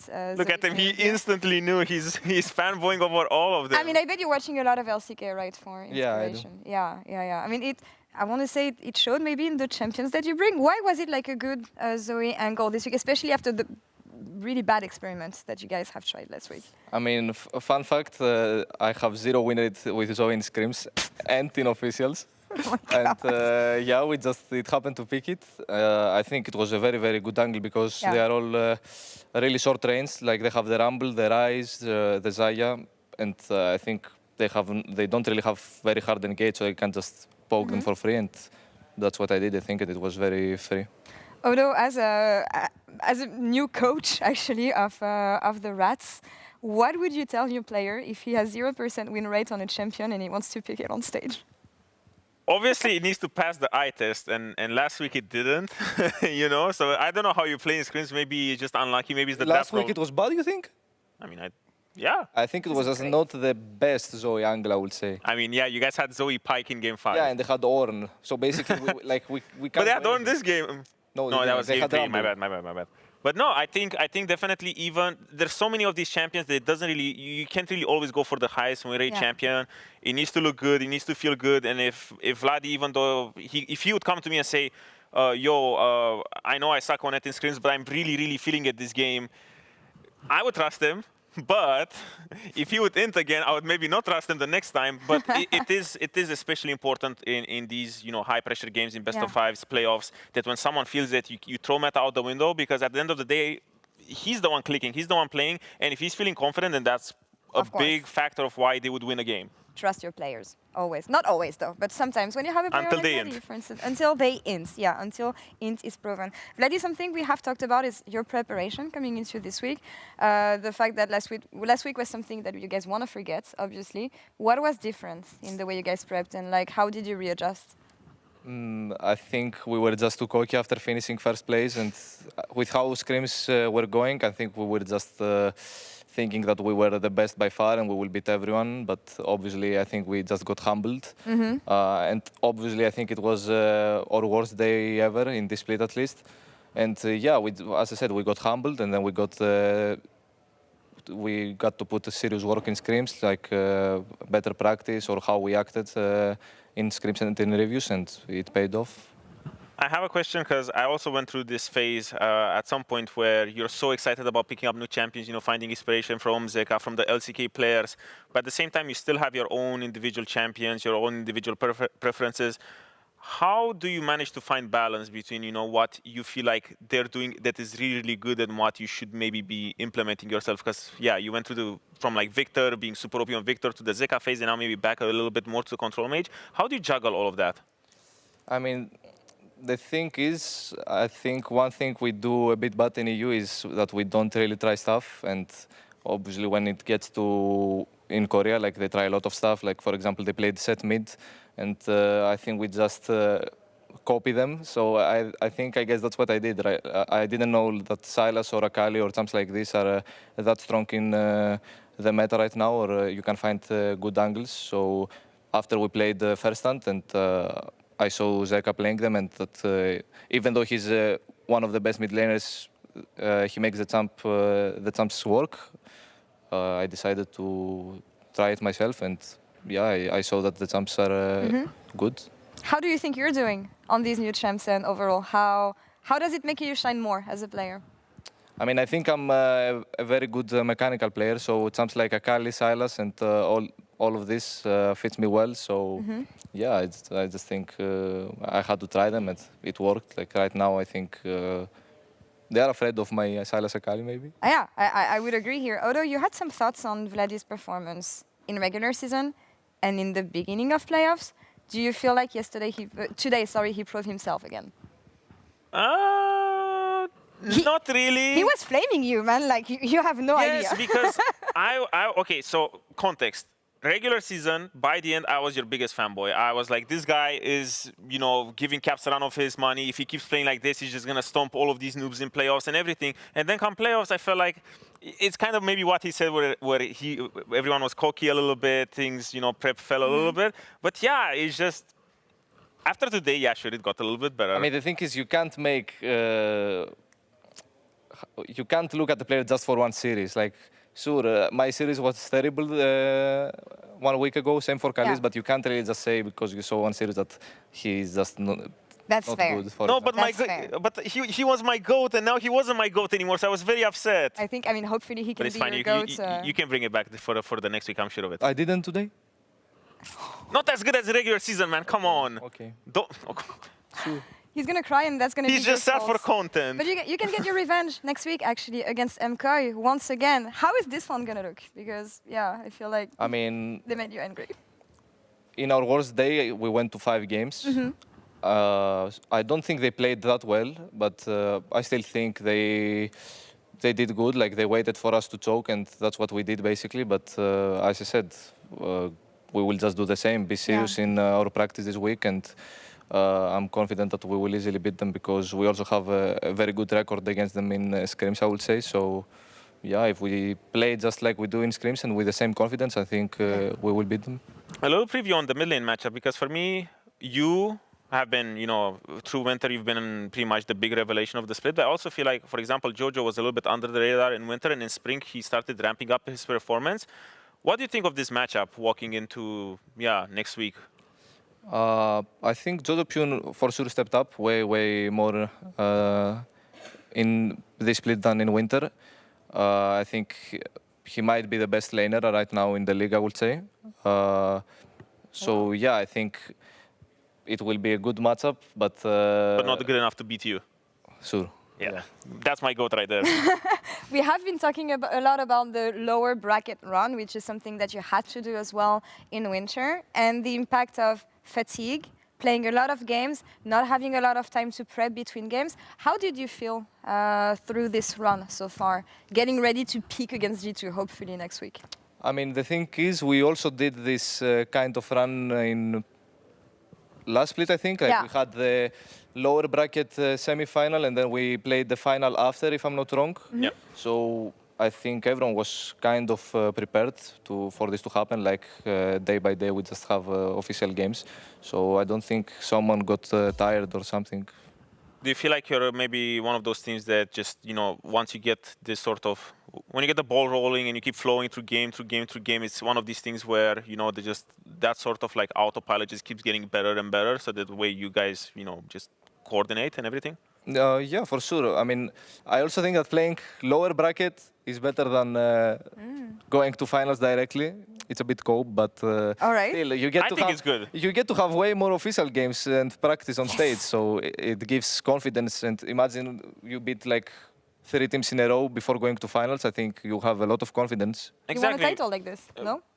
Yeah, I did go through I technically... It was a bit different, but yeah, you played a lot of games to get there. The format was a little different, but exactly, we went through the lower bracket walking into the Saturday. But I do feel like, for example, back then, compared to now, being in the finals actually meant something in the sense where you would see 5 drafts of the same champions being played, and you would be able to pretty much break down, the patterns, the way teams draft, because you'd always have the same draft for 5 games straight. But now with Fearless, I feel like you actually get more advantage by just getting games in all the time, because you get to see more situations. Because you can't really, when you make your prep, I feel like you can't really look at, what's going to happen game 3, 4, 5. Getting to experience them live, I feel like gives you a lot, this sort of ability to be able to adapt on the fly. And I feel like that's something that's happening maybe with you, because before, in winter, I feel like your games 4 and 5 were a little bit messy, but I feel like now they've been slowly getting better, because this is the sort of situation you can't really practice in scrim so much, I feel like.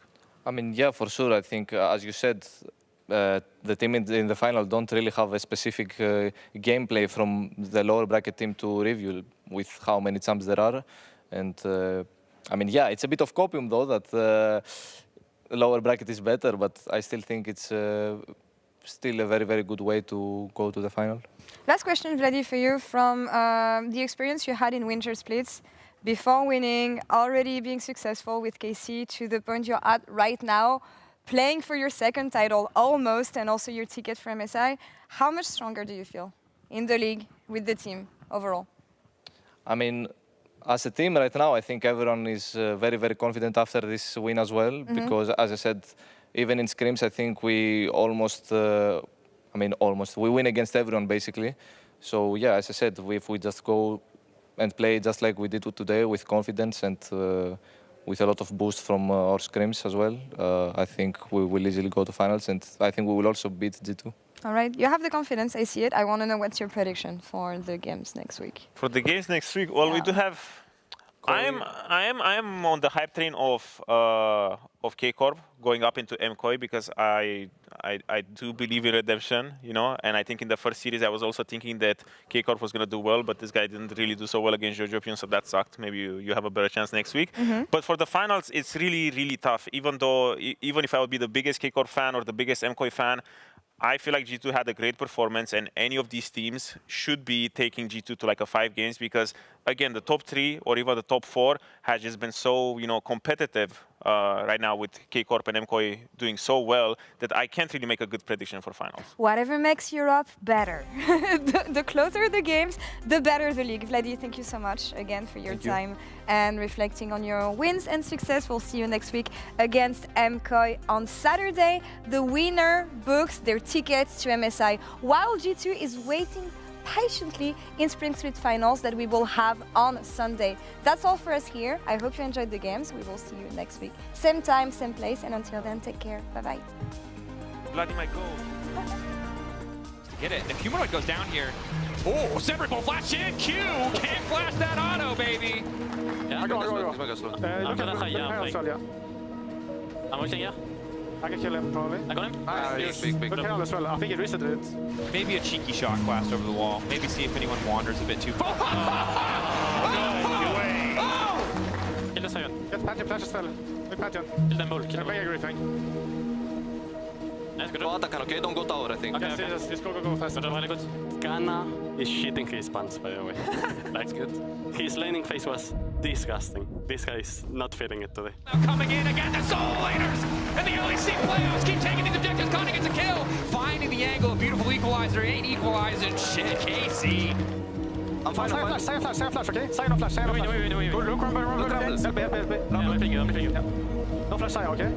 You can go on me? They're mega desperate. Go nice. Oh, what's that? I will catch this mid. No flash. No flash, no flash. What the f***? I think we got him. Yeah, he's dead. What the f***? Good job. Nice. Okay, Oh, we finish. Go fight. Go fight.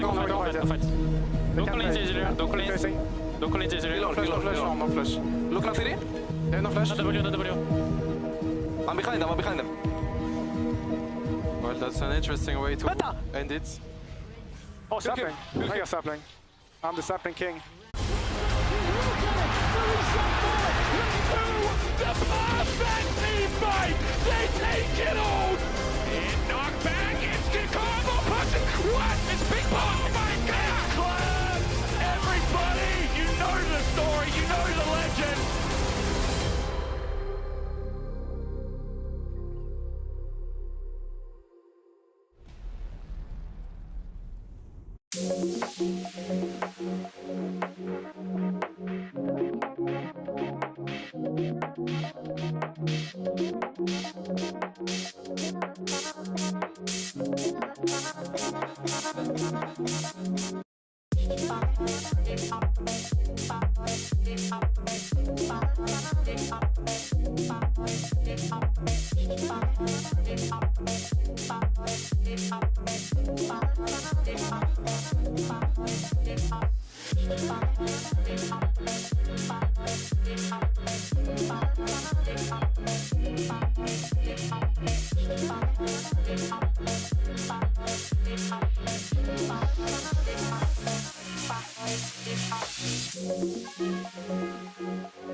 Bye.